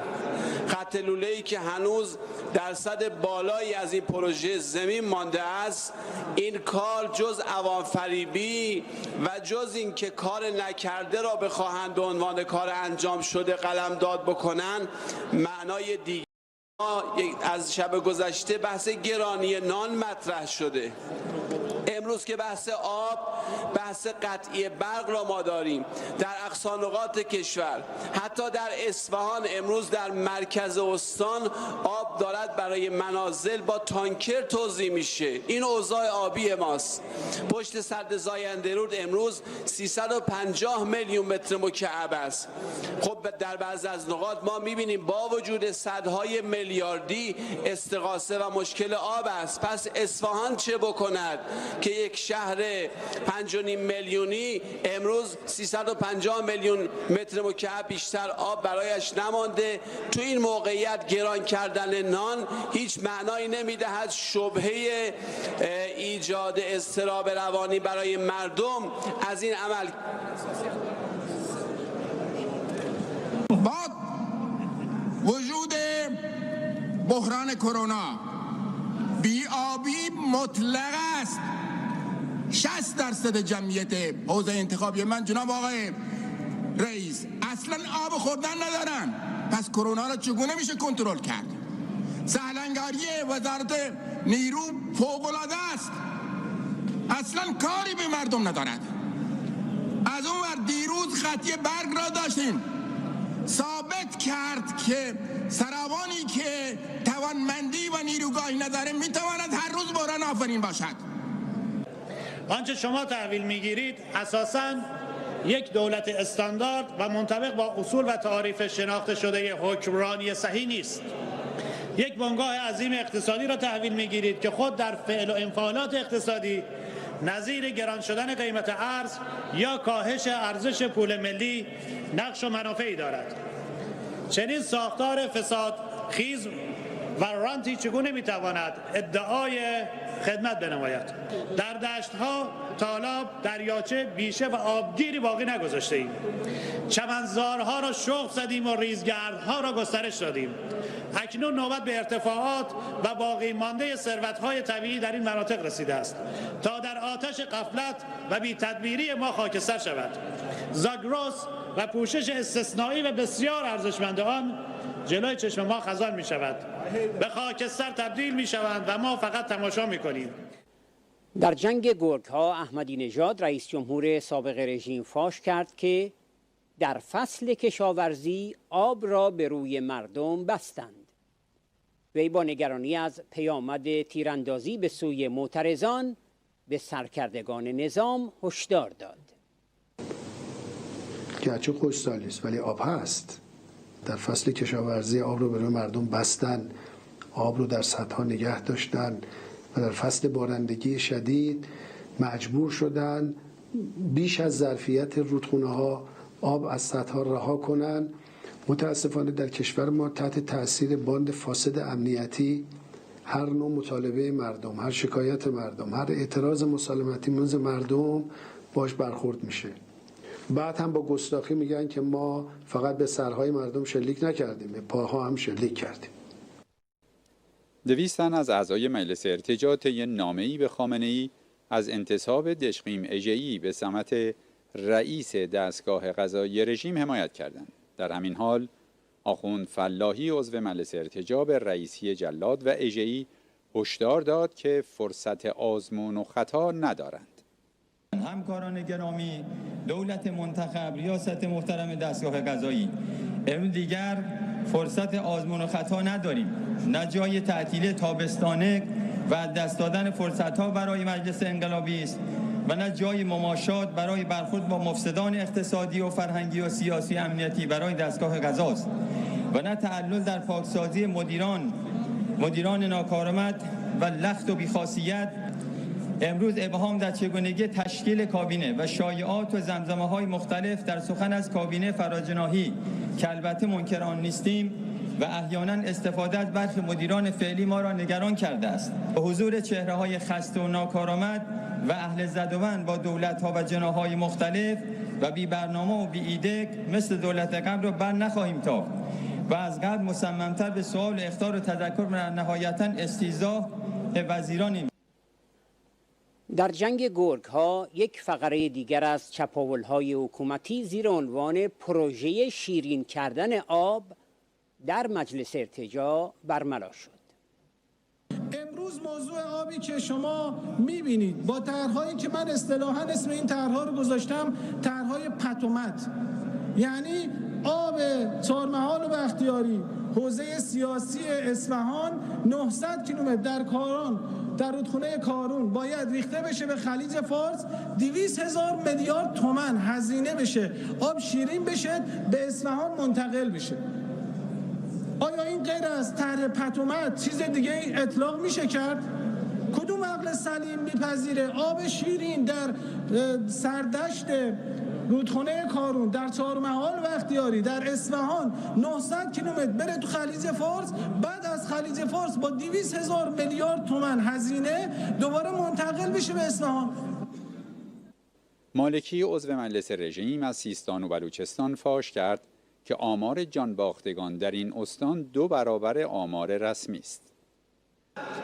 بالاترین آمار فوتی کشور مربوط به سیستان و بلوچستانه، یعنی از هر 100 نفر 10 نفر فوتیه. این آمار رسمیه که امروز وزارت کشور من گرفتم. من تازه نسبت به این 10 نفر اعتراض دارم. این 10 نفر رسمی است از هر 100 نفر، در حالی که پراکندگی استانمون به حدی است که باید این شما ضرب در 2 داره بکنید. تمام میشه.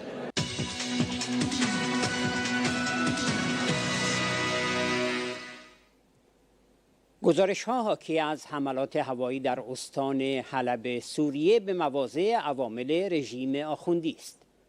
دیدبان حقوق بشر سوریه گفت این حملات هوایی که پایگاه‌های سپاه پاسداران و یک مجتمع مهمات نظامی را هدف قرار داد، اولین حمله هوایی بعد از روی کار آمدن نخست وزیر جدید اسرائیل است.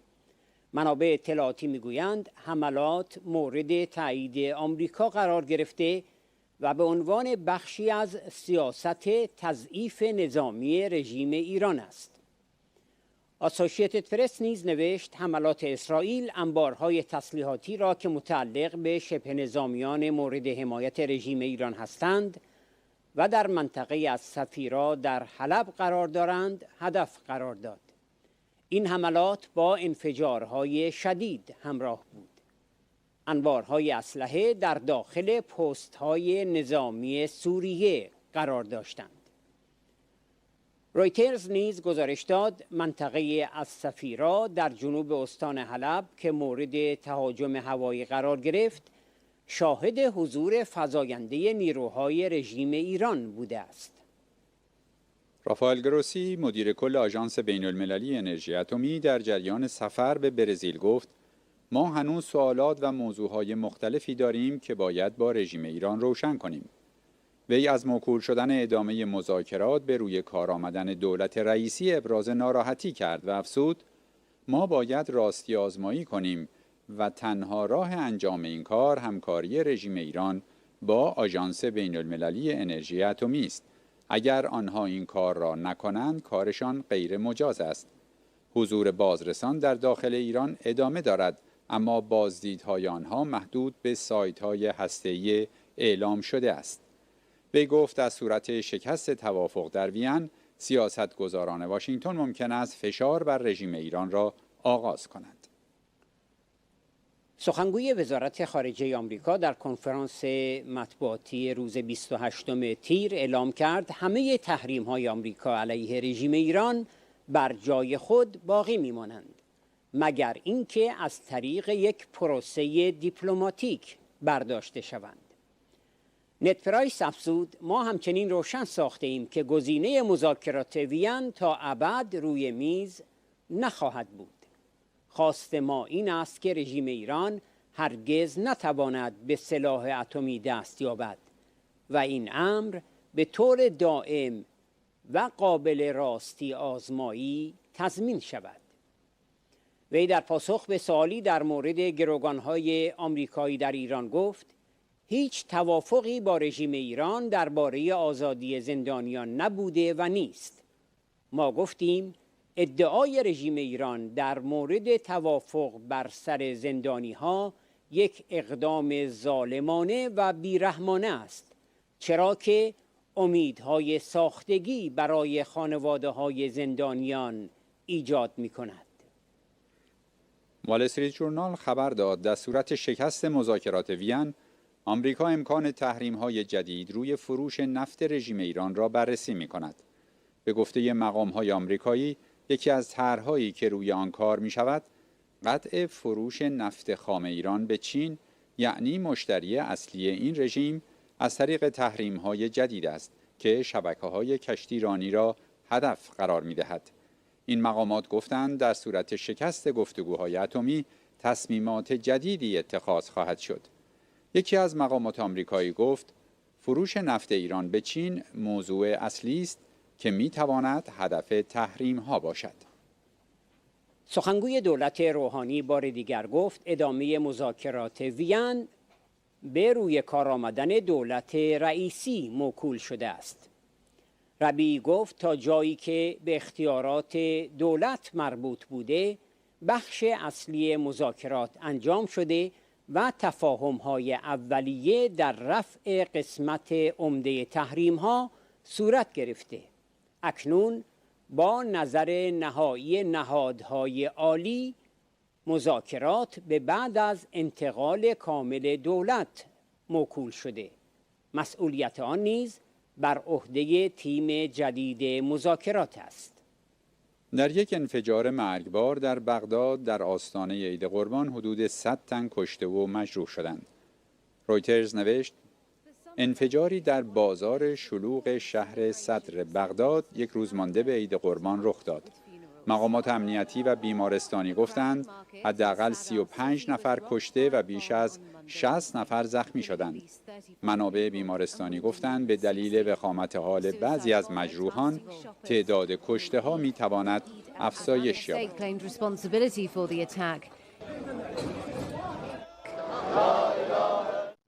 بینندگان عزیز، توجه شما را به قسمت هفتم مشروع گردهمایی جهانی ایران آزاد جلب می‌کنیم.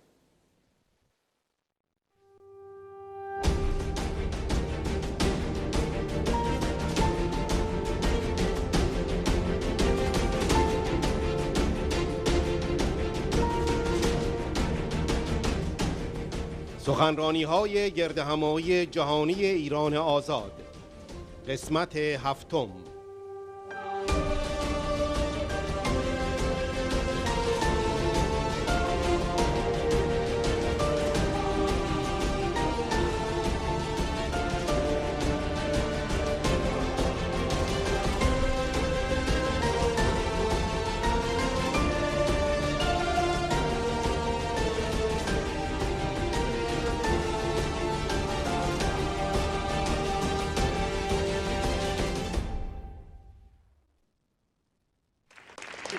Dear Ms. Rajavi and distinguished guests, ladies and gentlemen, I send my greetings from Denmark to the Global Free Iran Summit and to all Iranian people who seek human rights, democracy and freedom.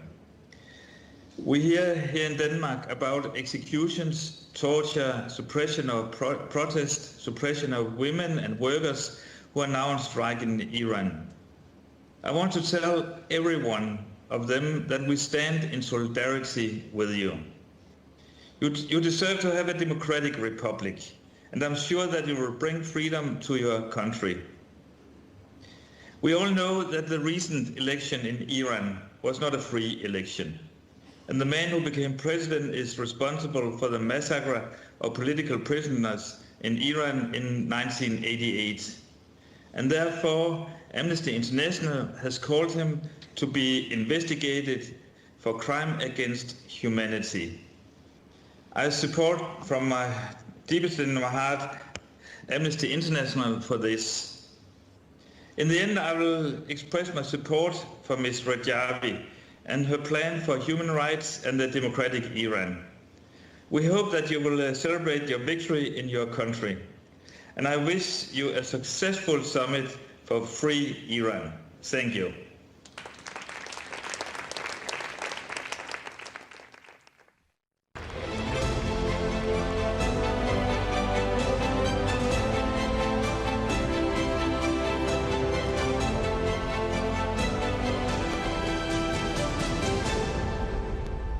Hello, dear friends. Unfortunately, this year I'm able to join your important meeting only via internet because of the current situation in the world. But I would like to express at the very beginning my full support for Mrs. Rajavi and all the democratic forces in Iran fighting for free and democratic country. As it is very important to notice that in the recent time, the Iranian regime is becoming more and more aggressive. But it is also important to note that this aggressiveness is not out of strength. This aggressiveness is rather a signal of weakness of the regime, because the people in Iran are really disappointed with the policies of Iranian regime. And last 2 years showed to the whole world and to the Iranian people how unable the cruel regime was to take responsibility for the wellness and health of its own citizens. The total disaster with COVID-19 in Iran is a perfect example that this government is not able to represent the very basic interest of its own people. But with the new so-called elections of a new so-called president of Iran, it is important to note that, as recently reported, I have here the quoting, Javid Rahman, the UN investigator on human rights in Iran, has called for an independent inquiry into allegations of state-ordered executions of thousands of Iranian political prisoners in 1988, and the role played by Ebrahim Raisi as Tehran deputy prosecutor, who is currently Iran's regime's new president. He said that he was ready to share the testimonies and evidence he has gathered in this regard if the UN Human Rights Council or other body sets up by an impartial investigation. He clearly stated, I think it is time, and it's very important now that Mr. Raisi is the president-elect, that we start investigating what happened in 1988 and the role of the particular individuals. This is the Reuters report. So I think it is very important from the international community to express our willingness to fully investigate this cruel crime which was committed by Iranian regime's officers in 1988. It is important because we cannot move forward without prosecuting the people who are responsible for such crimes against other people. Dear friends, I think that today the Iranian people are more closer to the final achievement of their lives, of the final achievement of being a democratic country. And I think that you have to know that you have a support from all the corners of Europe in your fight for free and democratic Iran. Thank you very much.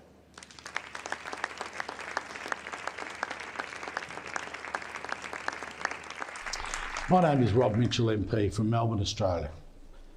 I'm a member of the Australian House of Representatives. I support the Free Iran World Summit 2021. I believe that all people should have the right to choose their government, not one forced upon them. And I want to see an Iran that celebrates the rights of children, the rights of women, and the rights of workers. Iran should be a free and democratic country. In the last election, the Iranian people showed very clearly they are after a regime change for a glorious future. People should have the right to free elections, the right to freely express their views and to be heard by their government. I want to see an Iran where there is a freedom of religion, peace and friendship in the region. Iran must support the Universal Declaration of Human Rights. We support the Maryam Rajavi 10-point plan for a free and democratic Iran. I'm pleased to give encouragement to the proud and brave Iranians who are not only dreaming of an Iran where the full and equal rights of people are respected, but are willing to work towards it in a peaceful way. We believe Australia should be forthright and honest about human rights violations in Iran. Salom ba kanun shireshi.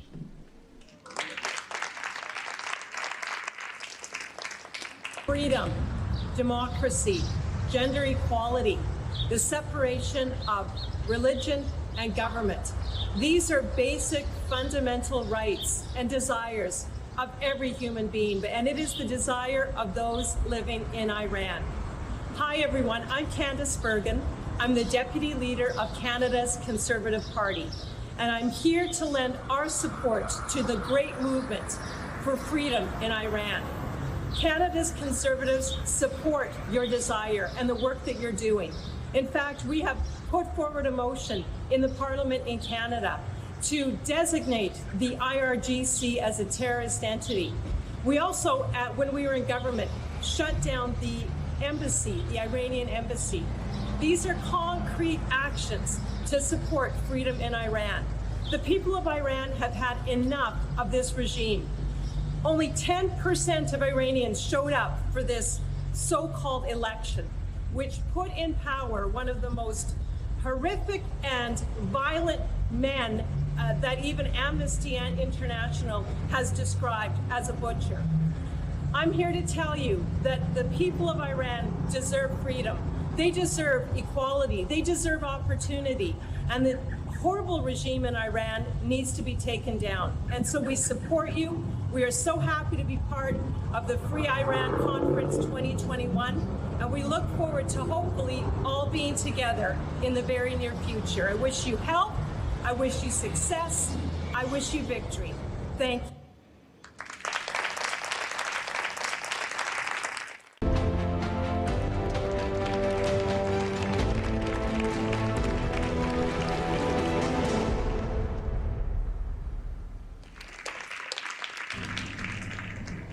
Con l'elezione di Ebrahim Raisi, l'Iran, il suo regime, ha gettato la maschera.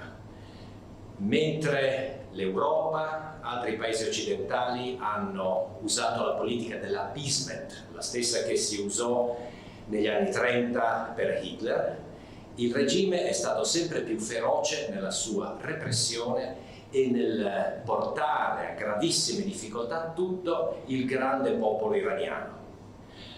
Bisogna smettere con la politica dell'appeasement, prendere atto che a Teheran c'è un regime cosiddetto teocratico che non ha alcun principio se non quello di aumentare il suo potere. È un regime che finanzia il terrorismo, è un regime che minaccia di distruzione stati riconosciuti dalle Nazioni Unite, che reprime in modo gravissimo i diritti di tutti gli iraniani, in particolare delle donne.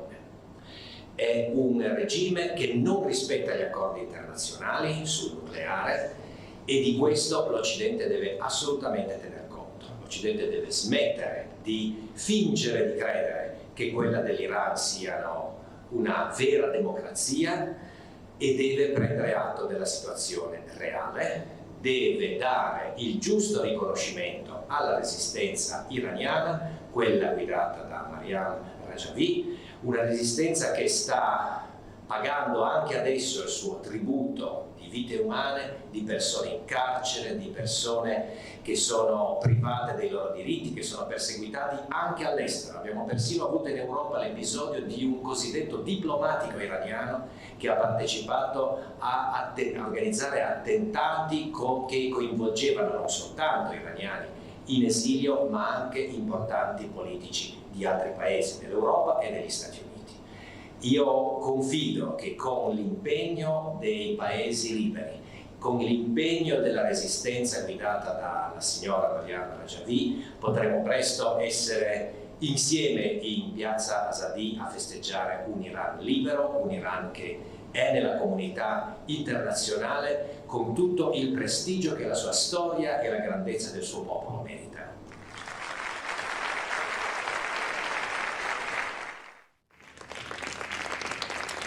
Dear Mariam and distinguished guests, I am Mark de Mesmaker, a member of the Belgian Senate. Ladies and gentlemen, by boycotting the presidential election nationwide, the Iranian people voted to overthrow the integrity of the mullahs regime, something they have been chanting in national uprisings in recent years, including in November 2019.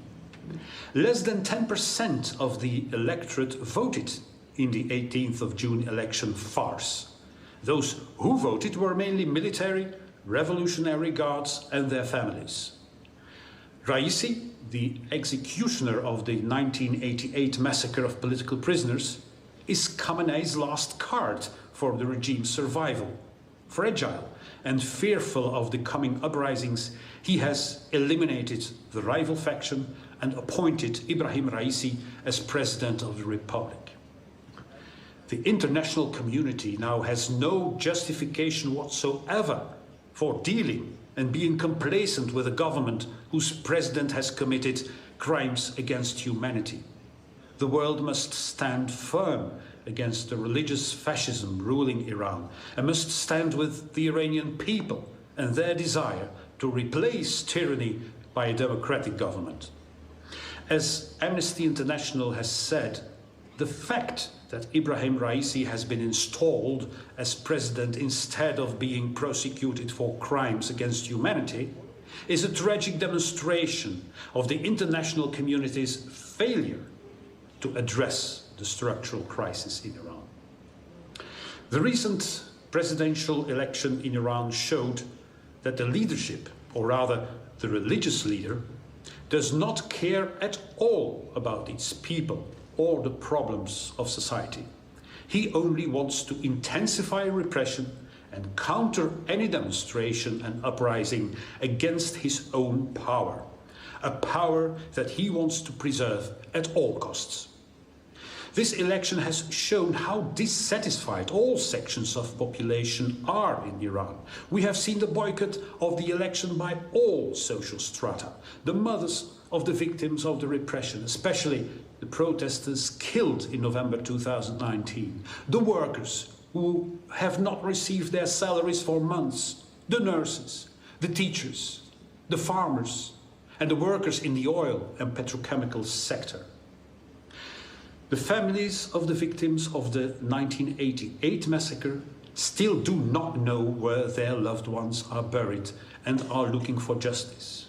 When they see that Khamenei is installing as president a man who was a member of the Death Commission and the killer of their children, it can only rekindle their pain. With the goal of a free and democratic Iran, we support Mrs. Rajavi's 10-point plan and call for a change in the European policy of appeasement of the regime in Tehran. By this declaration, we, the Belgian representatives, support the 10-point plan and the Iranian people for freedom and justice.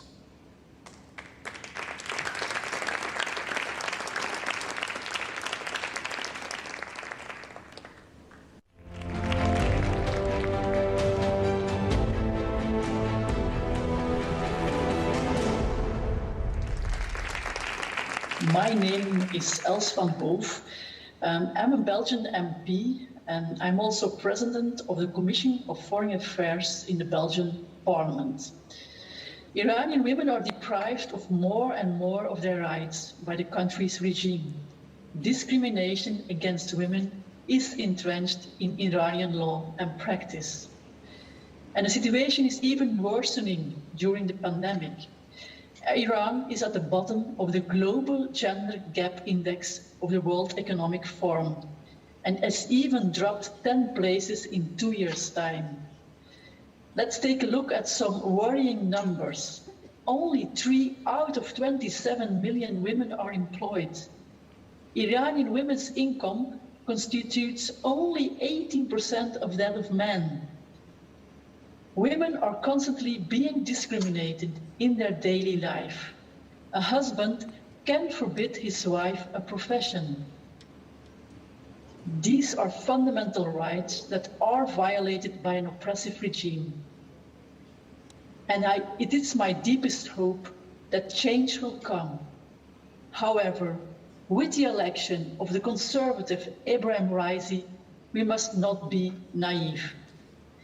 I think our government in Belgium, as well as the EU, should play a more active role in supporting Iranian people's struggle for their rights.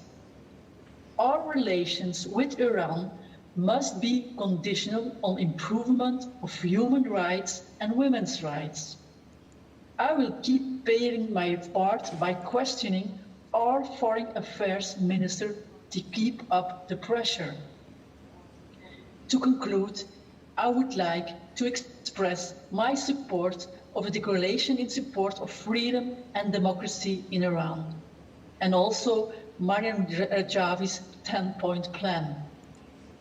Together, we will continue our common struggle towards justice, human rights, and democracy in Iran. Thank you very much.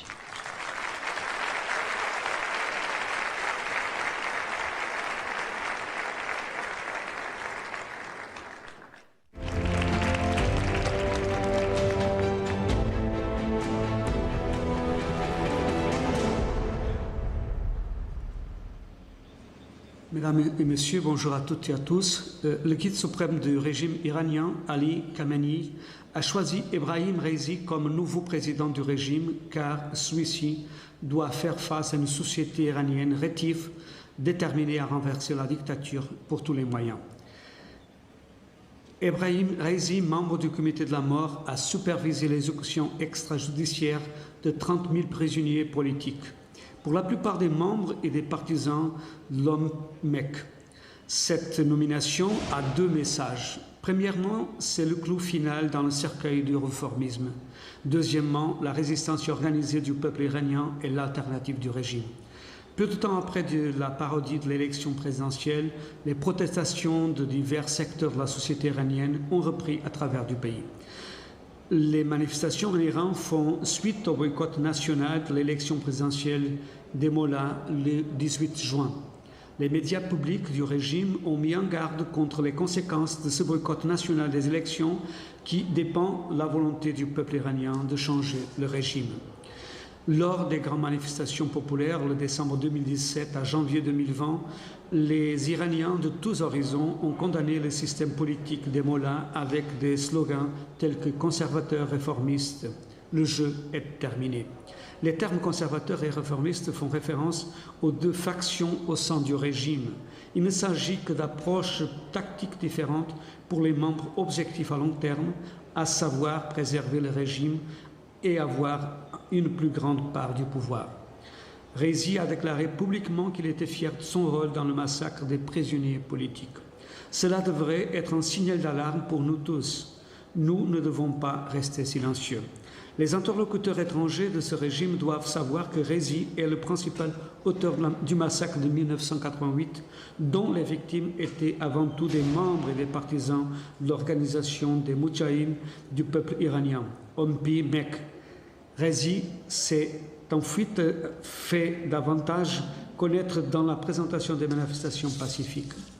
Il faut condamner les élections présidentielles, ridicules l'Iran et le reconnaître que Rézi est une personne qui ne devrait bénéficier d'aucune sorte d'immunité.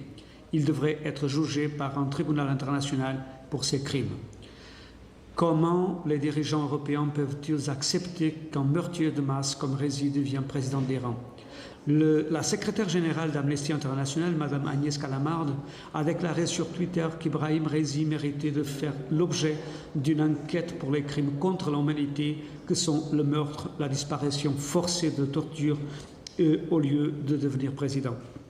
Face à ce régime et à ce président de la communauté internationale, le Conseil national de la résistance iranienne et sa présidente élue, Mme Rajavi, doivent être reconnus, qui a présenté un plan en 10 points pour un Iran libre et démocratique.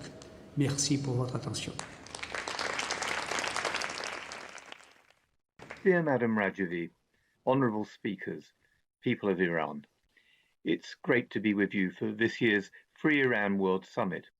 It's only right and timely that this year's summit focuses on the urgent matter of accountability and holding Raisi to account for his role in the 1988 massacre of 30,000 political prisoners and the violent and deadly crackdown on the popular protests in November 2019.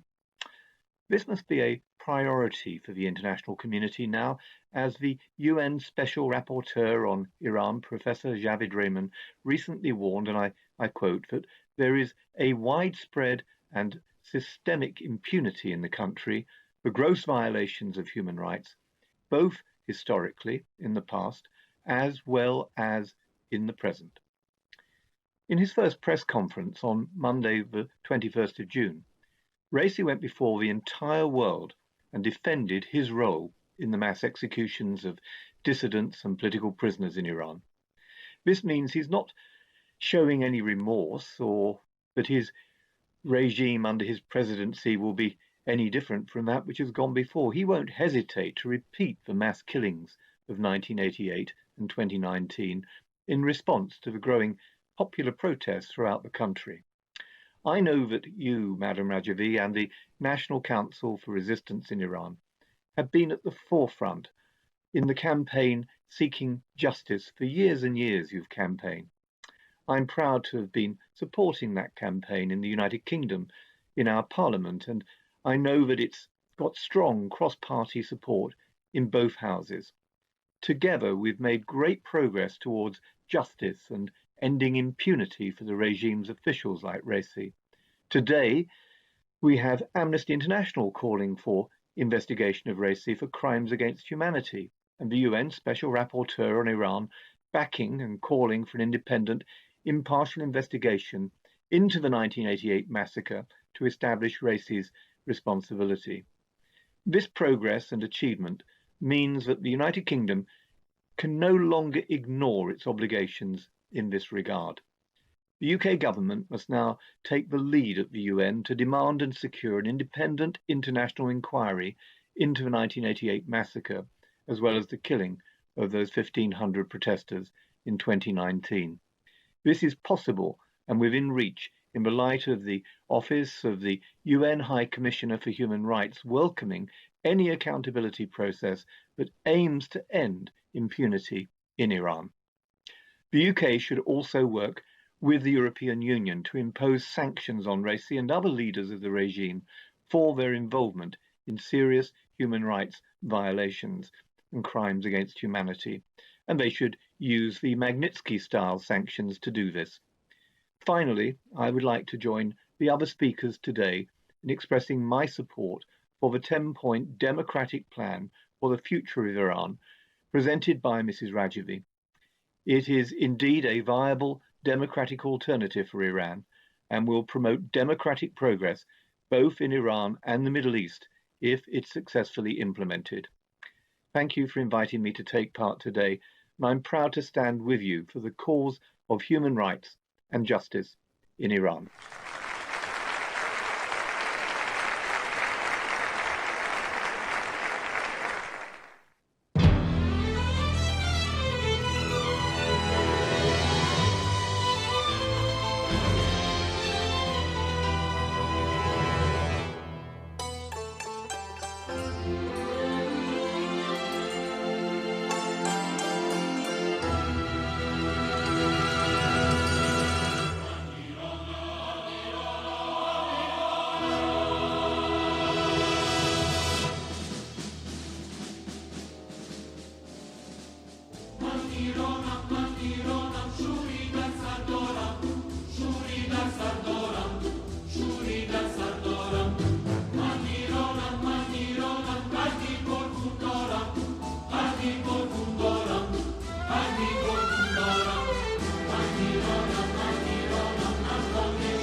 Ladies and gentlemen, thank you for viewing this conference. After Raisi's emergence as president in Iran, the United Kingdom, European Union, and United States of America must unite behind the NCRI, its president-elect, Mrs. Maryam Rajavi, and the people of Iran, because they are our best allies to secure a free Iran. So, ladies and gentlemen, today I'm delighted to announce that so far over 100 of my colleagues have signed a very strong statement on Iran, and here it is in the Red Book from the House of Lords and the Green Book from the House of Commons. And this statement rejects the brutal religious dictatorship in Iran and supports the Iranian resistance and Madam Rajavi. So let me read parts of this statement signed by 102 members of Parliament and members of the House of Lords. We believe the missing piece in our policy is disregarding the objective conditions in Iran and the yearning of the Iranian people for freedom and democracy. During nationwide protests over the past few years, the Iranian people have clearly and loudly rejected the notions of moderates versus the hardliners and have expressed their desire for genuine change, an outcome that remains in the hands of the Iranian people and their resistance movement. We believe that the 10-point plan outlined by President-elect of the NCRI, Mrs. Rajavi, and her cause for the establishment of a republic in Iran based on free and fair elections, separation of religion and state, gender equality, non-discrimination against religious and ethnic minorities, and a non-nuclear Iran deserve our support. We call on our governments to adopt a firm policy vis-à-vis the regime in Iran and to hold its leaders to account for suppressing the Iranian people, engaging in terrorism in Europe, meddling in the region, and taking hostage individuals with dual citizenship. We also call for the imposition of tougher sanctions as long as the Iranian regime continues with its rogue behavior. Finally, we call on our governments to stand with the Iranian people and the desire for human rights, freedom and democracy. The recent presidential election and the announcement of Ibrahim Raisi as president reflects the dead end that the mullah's regime finds itself in. It is a regime bereft of any ideas, with nowhere else to go but to revert to appointing a figure from the ideological hardline. As a well-documented director of numerous human rights abuses, Raisi's appointment brazenly displays the contempt the fundamentalist government has for any kind of positive dialogue or reform. So, ladies and gentlemen, I, together with my colleagues in the British Parliament, strongly support the call by the Secretary-General of Amnesty International, as well as Professor Javed Rahman, the Special Rapporteur for Human Rights in Iran, to independently investigate the crimes against humanity committed by this butcher, Raisi, and prosecute him for sending tens of thousands of people to the gallows in the summer of 1988 and over the past 4 decades. This brutal man must be put in prison and not become the president of our great country, which is what Iran is.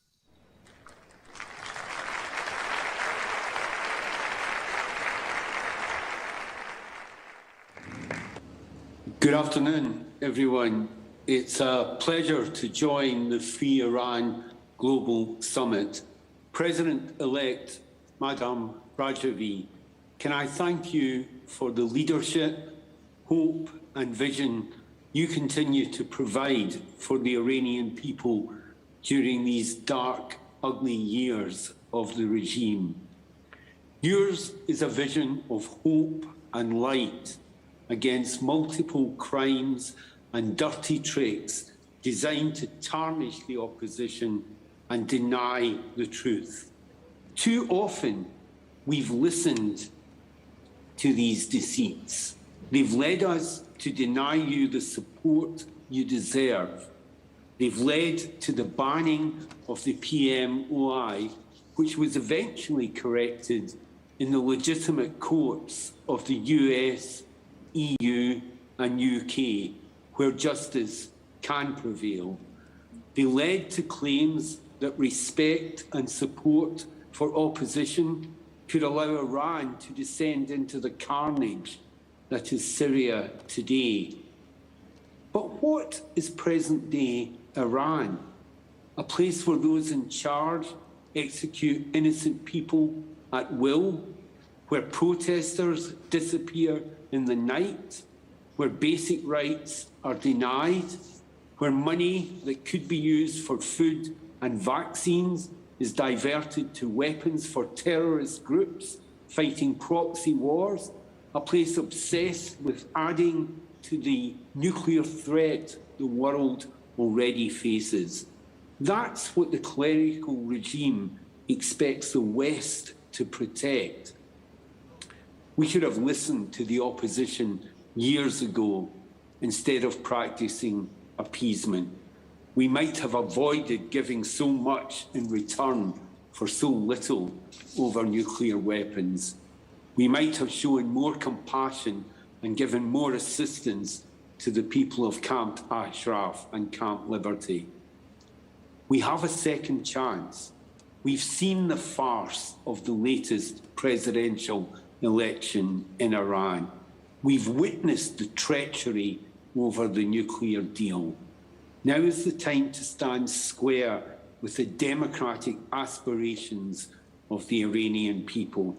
Now is the time to back you, Madam Rajavi. Now is the time for the British people to put things right and show our support for you and your 10-point plan for a free and democratic Iran. Iran will be free. Thank you.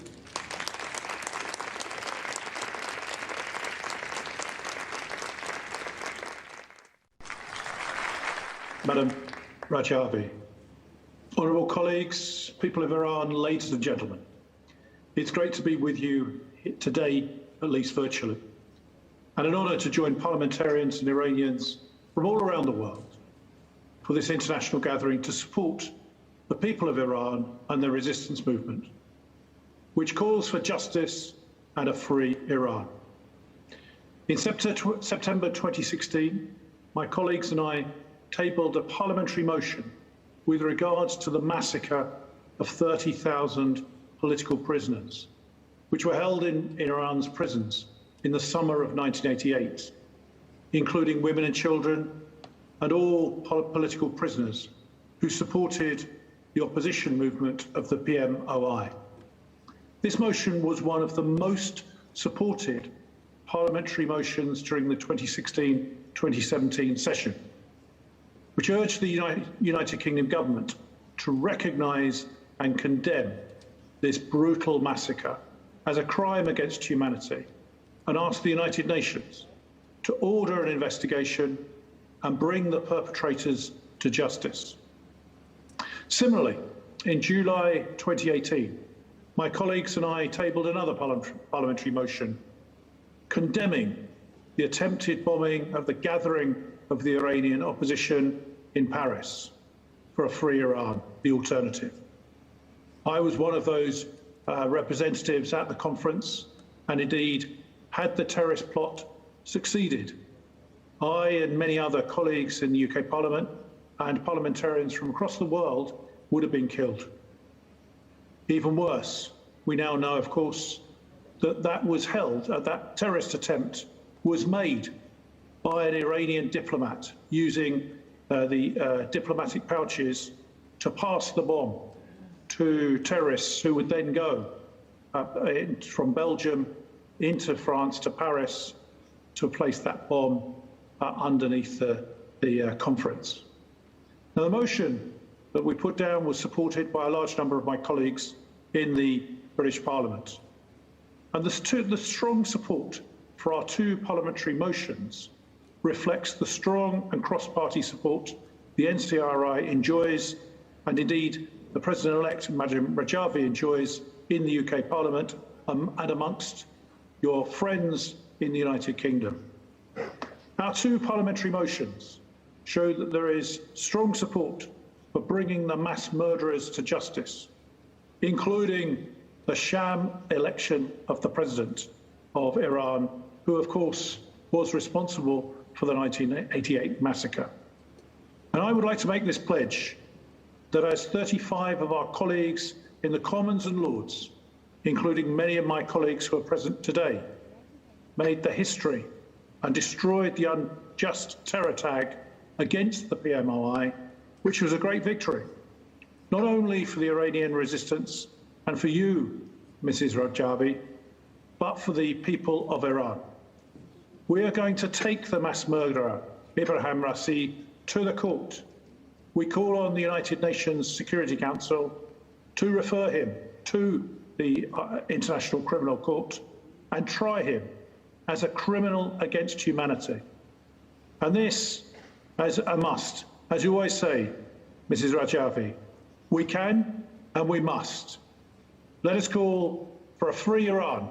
Iran will be free.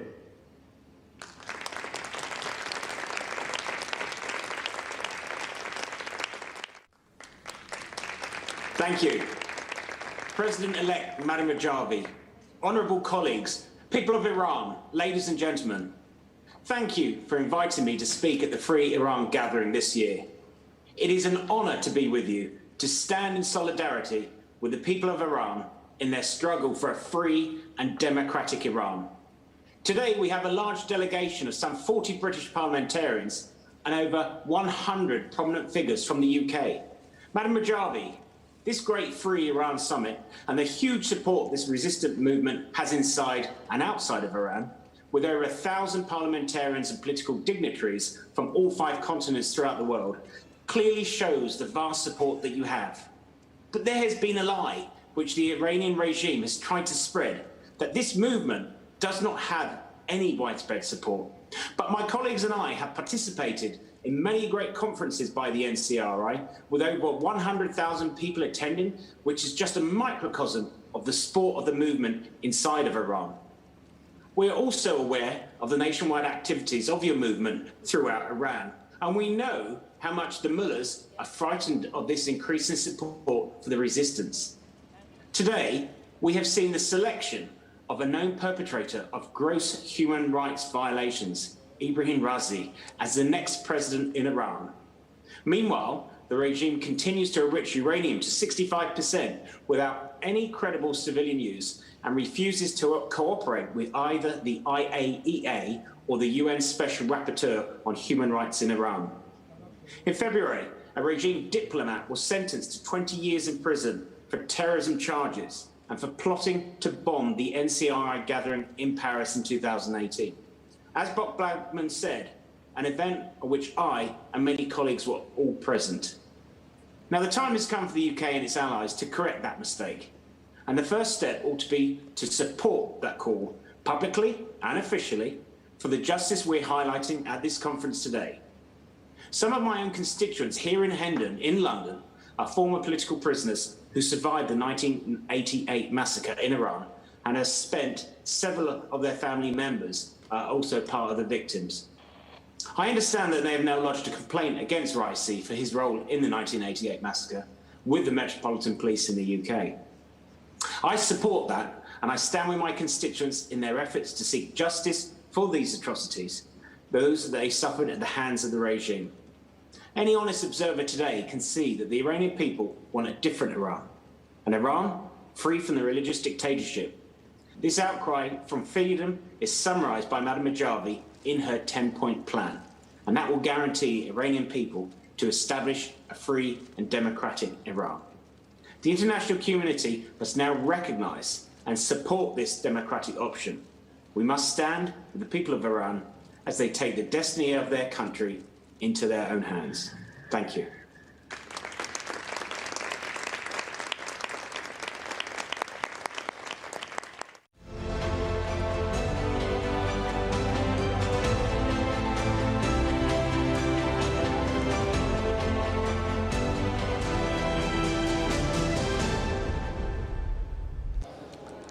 Dear Mrs. Rajavi, dear friends of the National Council of Resistance of Iran, thank you for the opportunity to speak to the Free Iran World Summit. As we all know, these are difficult times for Iranians. The pandemic has wreaked havoc, and the sham presidential election, which was loudly boycotted by the Iranian people, proves once more that the regime cannot be trusted. Even after rigging and inflating the votes, the regime could not claim a voter turnout higher than 48%. It is clear that boycott was a huge political blow to Khamenei and his regime. Nonetheless, Iran is entering a new era with Raisi as president. As you know, he has been involved in human rights violations for the past 4 decades. There is no indication why a Raisi government would not continue to perpetrate such violations within a culture of reigning impunity. The international community must respond adequately and hold Raisi to account for his past and future actions. Raisi's rise to power is a direct consequence of the international community's appeasement towards Iran. It is another proof that, much like we have seen over the past 40 years, this regime is incapable of reforms. The moderate versus hardliner paradigm that many in the West have believed in is debunked. In fact, the Iranian people's protest chant on the street has lately been reformer, hardliner, the game is now over. This is why we need a new policy towards the regime. Experience has shown us that the fundamentalist regime in Iran cannot be trusted. This regime has lied about its nuclear program for the past 20 years, so we cannot isolate this one issue with all the other issues of the regime. It would be wrong to assume that once the JCPOA is in place, the international community can address the regime's other threats. The right policies should not just focus on the regime's nuclear weapons program, but also its ballistic missile program, its sponsoring of terrorism, its regional malign influence, and its human rights violations. All these elements should be part of a coherent and comprehensive policy towards the regime. A core part of this strategy, however, must be our clear and public display of solidarity with the Iranian people. The European Union and the international community should stand with the people of Iran in their quest for freedom. The world should demand from the Iranian regime to free all political prisoners and to stop torture and ill treatment. Human rights should be our top priority, and we should make our relations and negotiations with the regime contingent on its absolute respect for human rights. We stand in solidarity with the people of Iran as they demand respect for their fundamental human rights and freedoms. We stand in solidarity with the people of Iran so they can choose their leaders freely and democratically. Popular protests during these last years have shown that the Iranian people demonstrated their desire for fundamental change. They desire free and fair elections, freedom of speech, gender equality, and no discrimination against religious minorities or different ethnicities. All of you, the National Council of Resistance of Iran and Mrs. Maryam Rajavi are working towards this goal and deserve our support. It is now up to us, the international community, to hear these voices and to put them front and center in our strategy towards the regime. Thank you all, and I wish you a successful summit.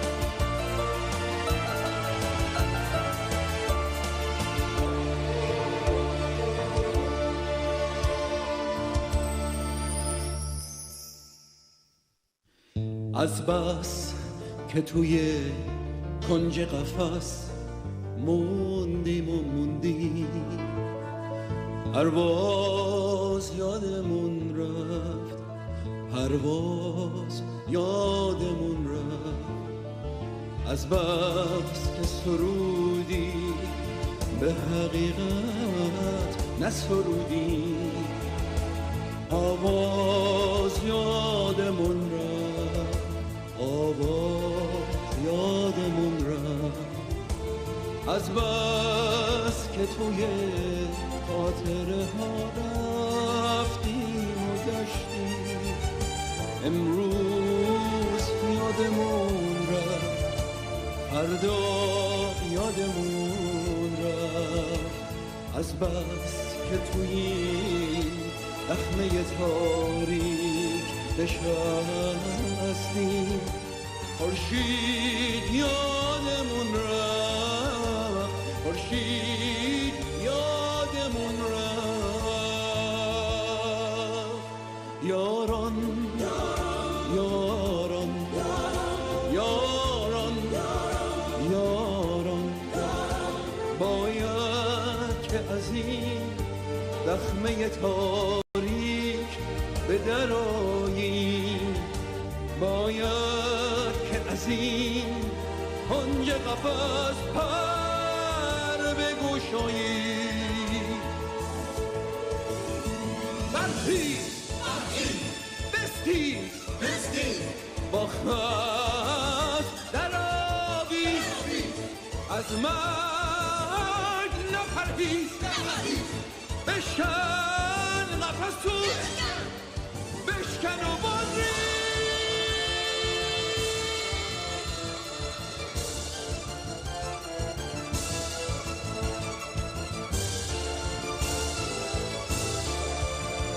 یاران یاران یاران یاران باید که از این دخمه تاریک به درآییم، باید که از این کنج قفس پر بگشاییم.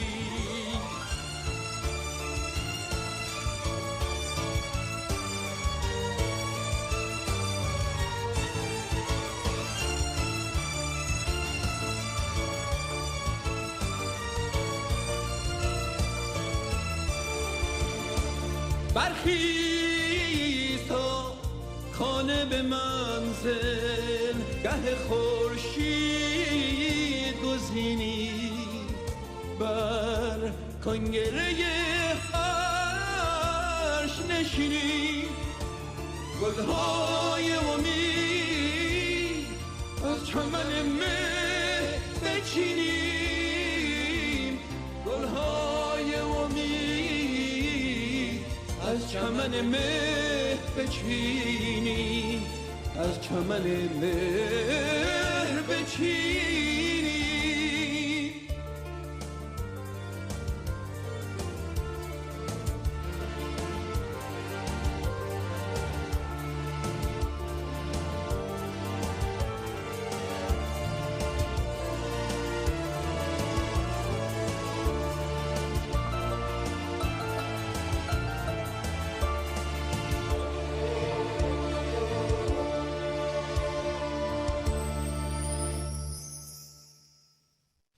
یاران یاران یاران یاران باید که از این دخمه تاریک به درآییم، باید که از این کنج قفس پر بگشاییم.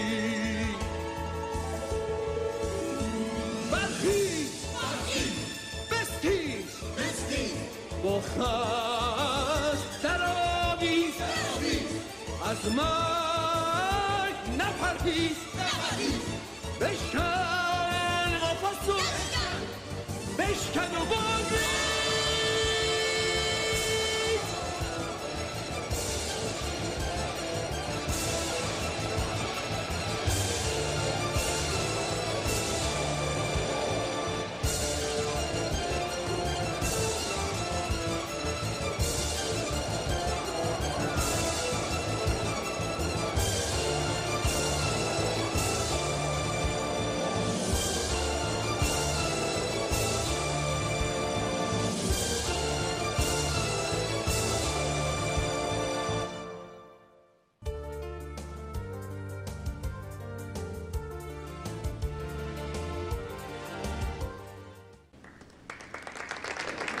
It's a pleasure to be with you, Mrs. Rajavi, and address all the people of Iran who are following this Free Iran World Summit 2021, the democratic alternative on the march to victory.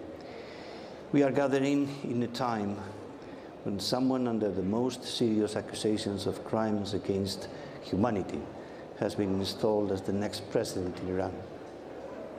It is an appalling evidence that Ibrahim Raisi based his career on promoting, encouraging, and ordering the massive killing of 30,000 political prisoners. Even Ayatollah Hossein al-Mutasari objected to these killings, and in a secret recording released in 2016, he is heard calling on Raisi and the fellow executioners. In my view, the biggest atrocity in the Islamic Republic, for which the history will condemn us, has been committed at your hands, and in future your name will go down in history as criminals. End of the quote. But Raisi publicly defended these killings as one of the proud achievements of the system. We, as a group of MPs, stated in a letter right after Raisi was announced that European leaders and the European Union are faced with this hard reality. We cannot have business as usual. We cannot close our eyes to human rights violations and repression of women. We cannot ignore the Iranian regime of terrorism that has taken 85 million Iranian hostage. In this precise moment, we have to show our commitment to democracy and human rights and our support for the Iranian people decide to free elections in a free and democratic Iran. Last February, a Belgian court sentenced the regime's terrorist diplomat Simay Azadi to 20 years in prison. 3 of his accomplices were also sentenced to between 15 and 18 years in prison for plotting a terrorist attack against the National Council of Resistance of Iran in its rally in Villepinte. Threats of terrorism and abduction by the clerical regime double down on the need for a firm policy vis-à-vis the Tehran regime. We have in Europe a sanctions mechanism, the Magnitsky Act. It's a very important tool to hold human rights violators responsible for the crimes, such as Ibrahim Raisi, and any human rights violator in Iran accountable. We can push to put an end to impunity and use all that it is our power to do this from the European Parliament.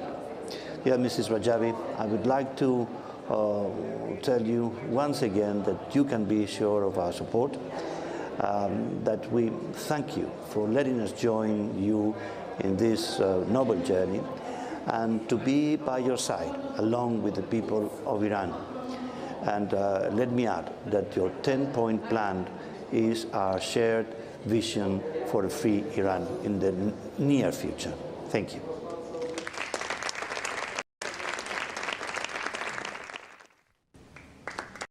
Madam Mariam Rajavi, congratulations for having Iran Free World Summit, discussing most important issues for people of Iran as well as global community.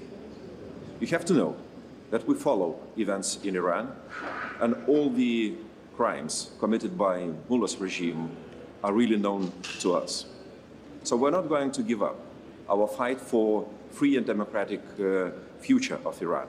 So that's why I congratulate you and your team on continuous activities in order to present all the information as well as facts around developments in Iran. The recent so-called elections in Iran really didn't surprise us. Mullah's regime does everything in order to keep system in place. It's against people's will. It's against brighter future of Iran. That's why we are not going to silence ourselves in raising all the responsibilities behind the elected president, new elected president of Iran, and his involvement in crimes against humanity. Those crimes cannot be forgotten. And we will do everything in order to support future of Iran's people based on their will and democratic development. Thank you.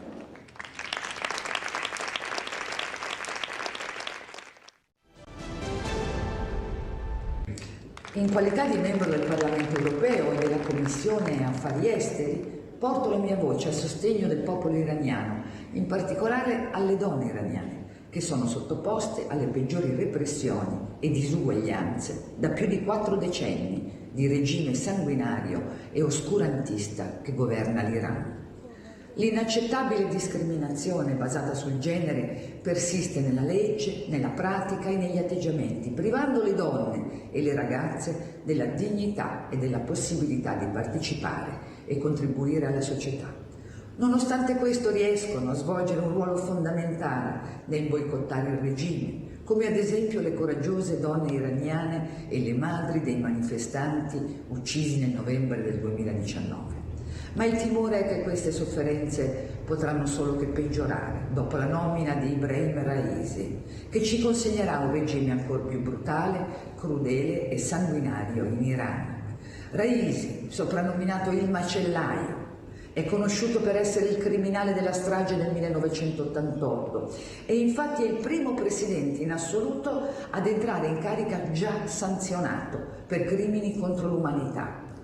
Il regime iraniano degli Ayatollah è alla sua radice un chiaro nemico della pace e della stabilità regionale. Ha una filosofia radicale applicata alle relazioni interne ed esterne. Mi chiedo pertanto, come deputata e come cittadina europea, come possono l'alto rappresentante e i capi di Stato delle democrazie europee riconoscere la presidenza di Raisi? Come possono riconoscere una qualunque leadership politica a chi ha ordinato le condanne da cui non è uscita viva una sola donna? Come possono dialogare con i rappresentanti del governo iraniano guidato da un uomo responsabile di decine di migliaia di morti? E, special modo, cosa resta di parlare con un simile regime e i suoi rappresentanti? Come Unione Europea dobbiamo essere risoluti e senza paure nelle varie negoziazioni o chiusure. Ritengo che l'impegno di un parlamentare europeo debba essere rivolto alla solidarietà con il popolo e la resistenza iraniana per la libertà e la democrazia. È necessario porre fine all'impunità del regime e sanzionare Raisi per gravi violazioni dei diritti umani e crimini contro l'umanità, perché garantirgli un maggior benessere e risorse nei prossimi anni significherebbe vederlo impiegato per esportare diverse forme di violenza e di terrorismo.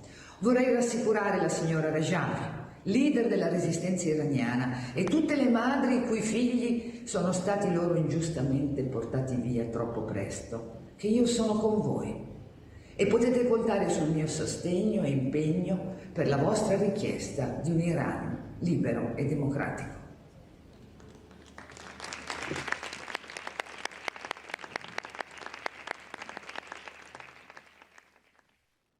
Verehrte Frau Präsidentin Rajavi, meine lieben iranischen Freunde und liebe Bewohner von Aschaf 3.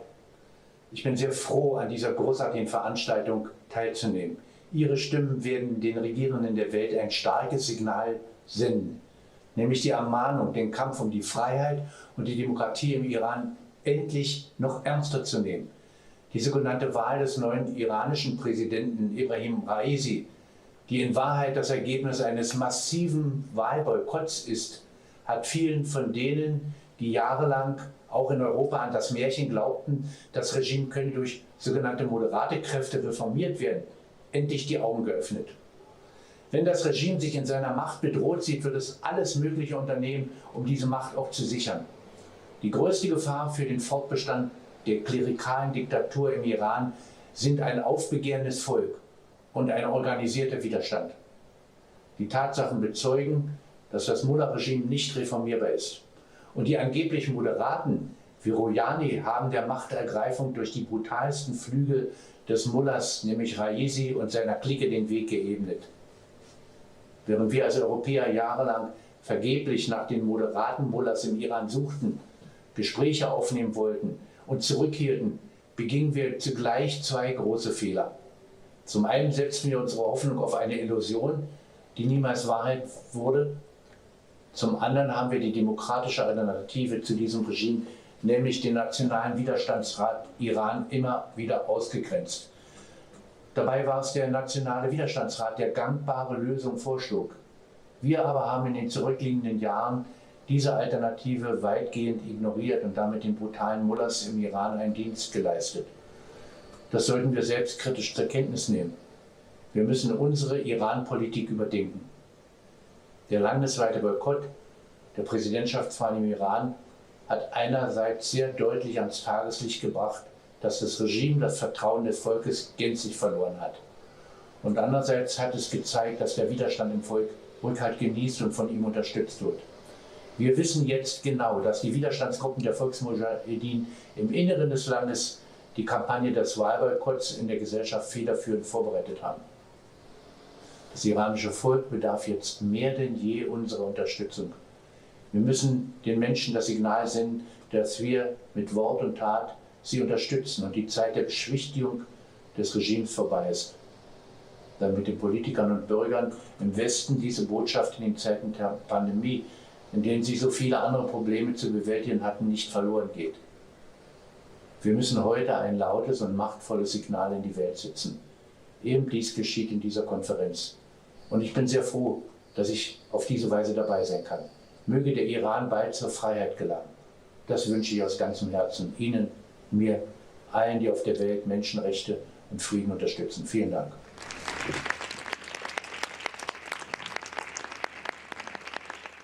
Sehr geehrte Damen und Herren, liebe iranische Freunde, ich grüße Sie als Teilnehmerinnen und Teilnehmer des Free Iran Kongress und besonders grüße ich natürlich die Mitglieder der deutsch-iranischen Verbände in meinem Wahlkreis Hamburg.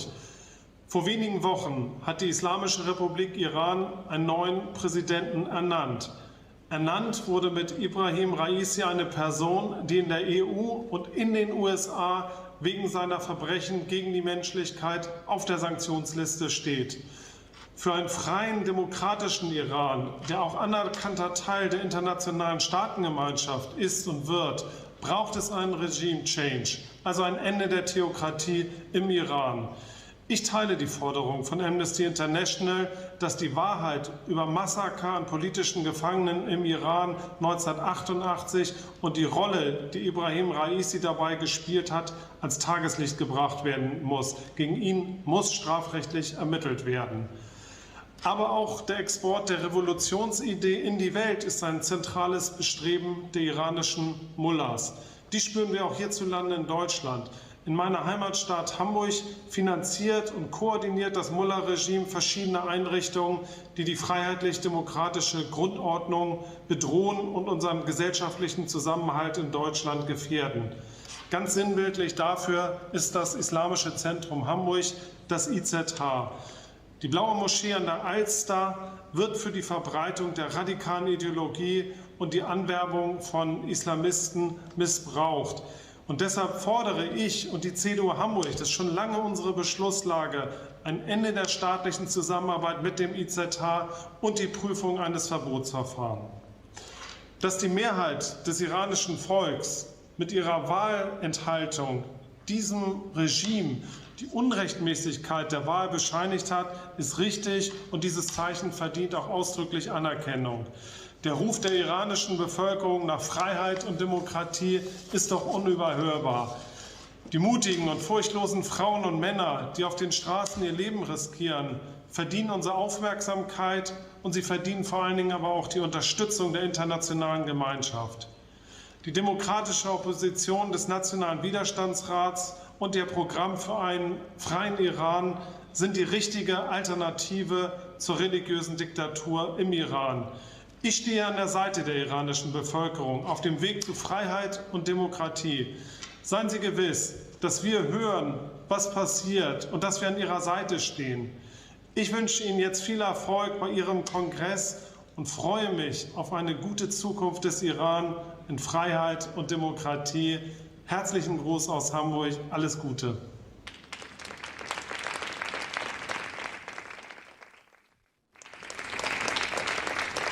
Presidente Mariam Rajavi, illustri rappresentanti, cortesi ospiti, ma soprattutto sorelle e fratelli iraniani.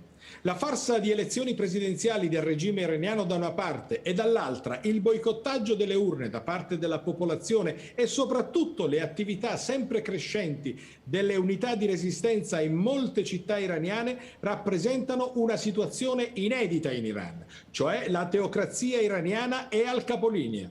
La drammatica situazione economica del paese dovuta alla politica aggressiva del regime, dalla corruzione e incapacità endemica dei suoi uomini non lasciano altra via che una rivolta per cambiare il regime. L'insediamento di Raisi mostra la vera e unica faccia del regime, una faccia feroce che non ammette dissidenza. Ora che il popolo ha mostrato uno scollamento pressoché totale da un regime che la opprime, l'Occidente, l'Europa e l'Italia cosa aspetta? Di dichiararsi al fianco del popolo iraniano e alla sua resistenza organizzata. Il Consiglio nazionale della resistenza iraniana, presieduta dalla signora Mariam Rajavi, ha espresso chiaramente la sua idea e il suo programma nella stupenda piattaforma in 10 punti per il futuro dell'Iran. L'Occidente deve capire, dopo questi drammatici anni della vita della teocrazia al potere in Iran, che il regime non è la soluzione del problema, il regime è la causa, è gran parte del problema. È importante che gli iraniani ci vedano al loro fianco nella lotta per la libertà e la democrazia del loro paese. Sorelle e fratelli iraniani, dal 2018 seguo con molta passione la vostra lotta. Ho visitato più volte il centro Ashraf 3 e ho apprezzato la resilienza, la capacità organizzativa e la grande efficienza delle donne che lo dirigono e degli uomini che vi operano. Io chiedo con fermezza e convinzione che l'Europa e l'Italia scelgano il campo dove stare, il campo della dignità umana, dell'onestà, del coraggio nella politica, dalla parte dei diritti e delle libertà. Noi abbiamo il dovere di stare dalla parte giusta della storia. La lotta della resistenza iraniana, la leadership di Mariam Rajavi ci indica questa strada.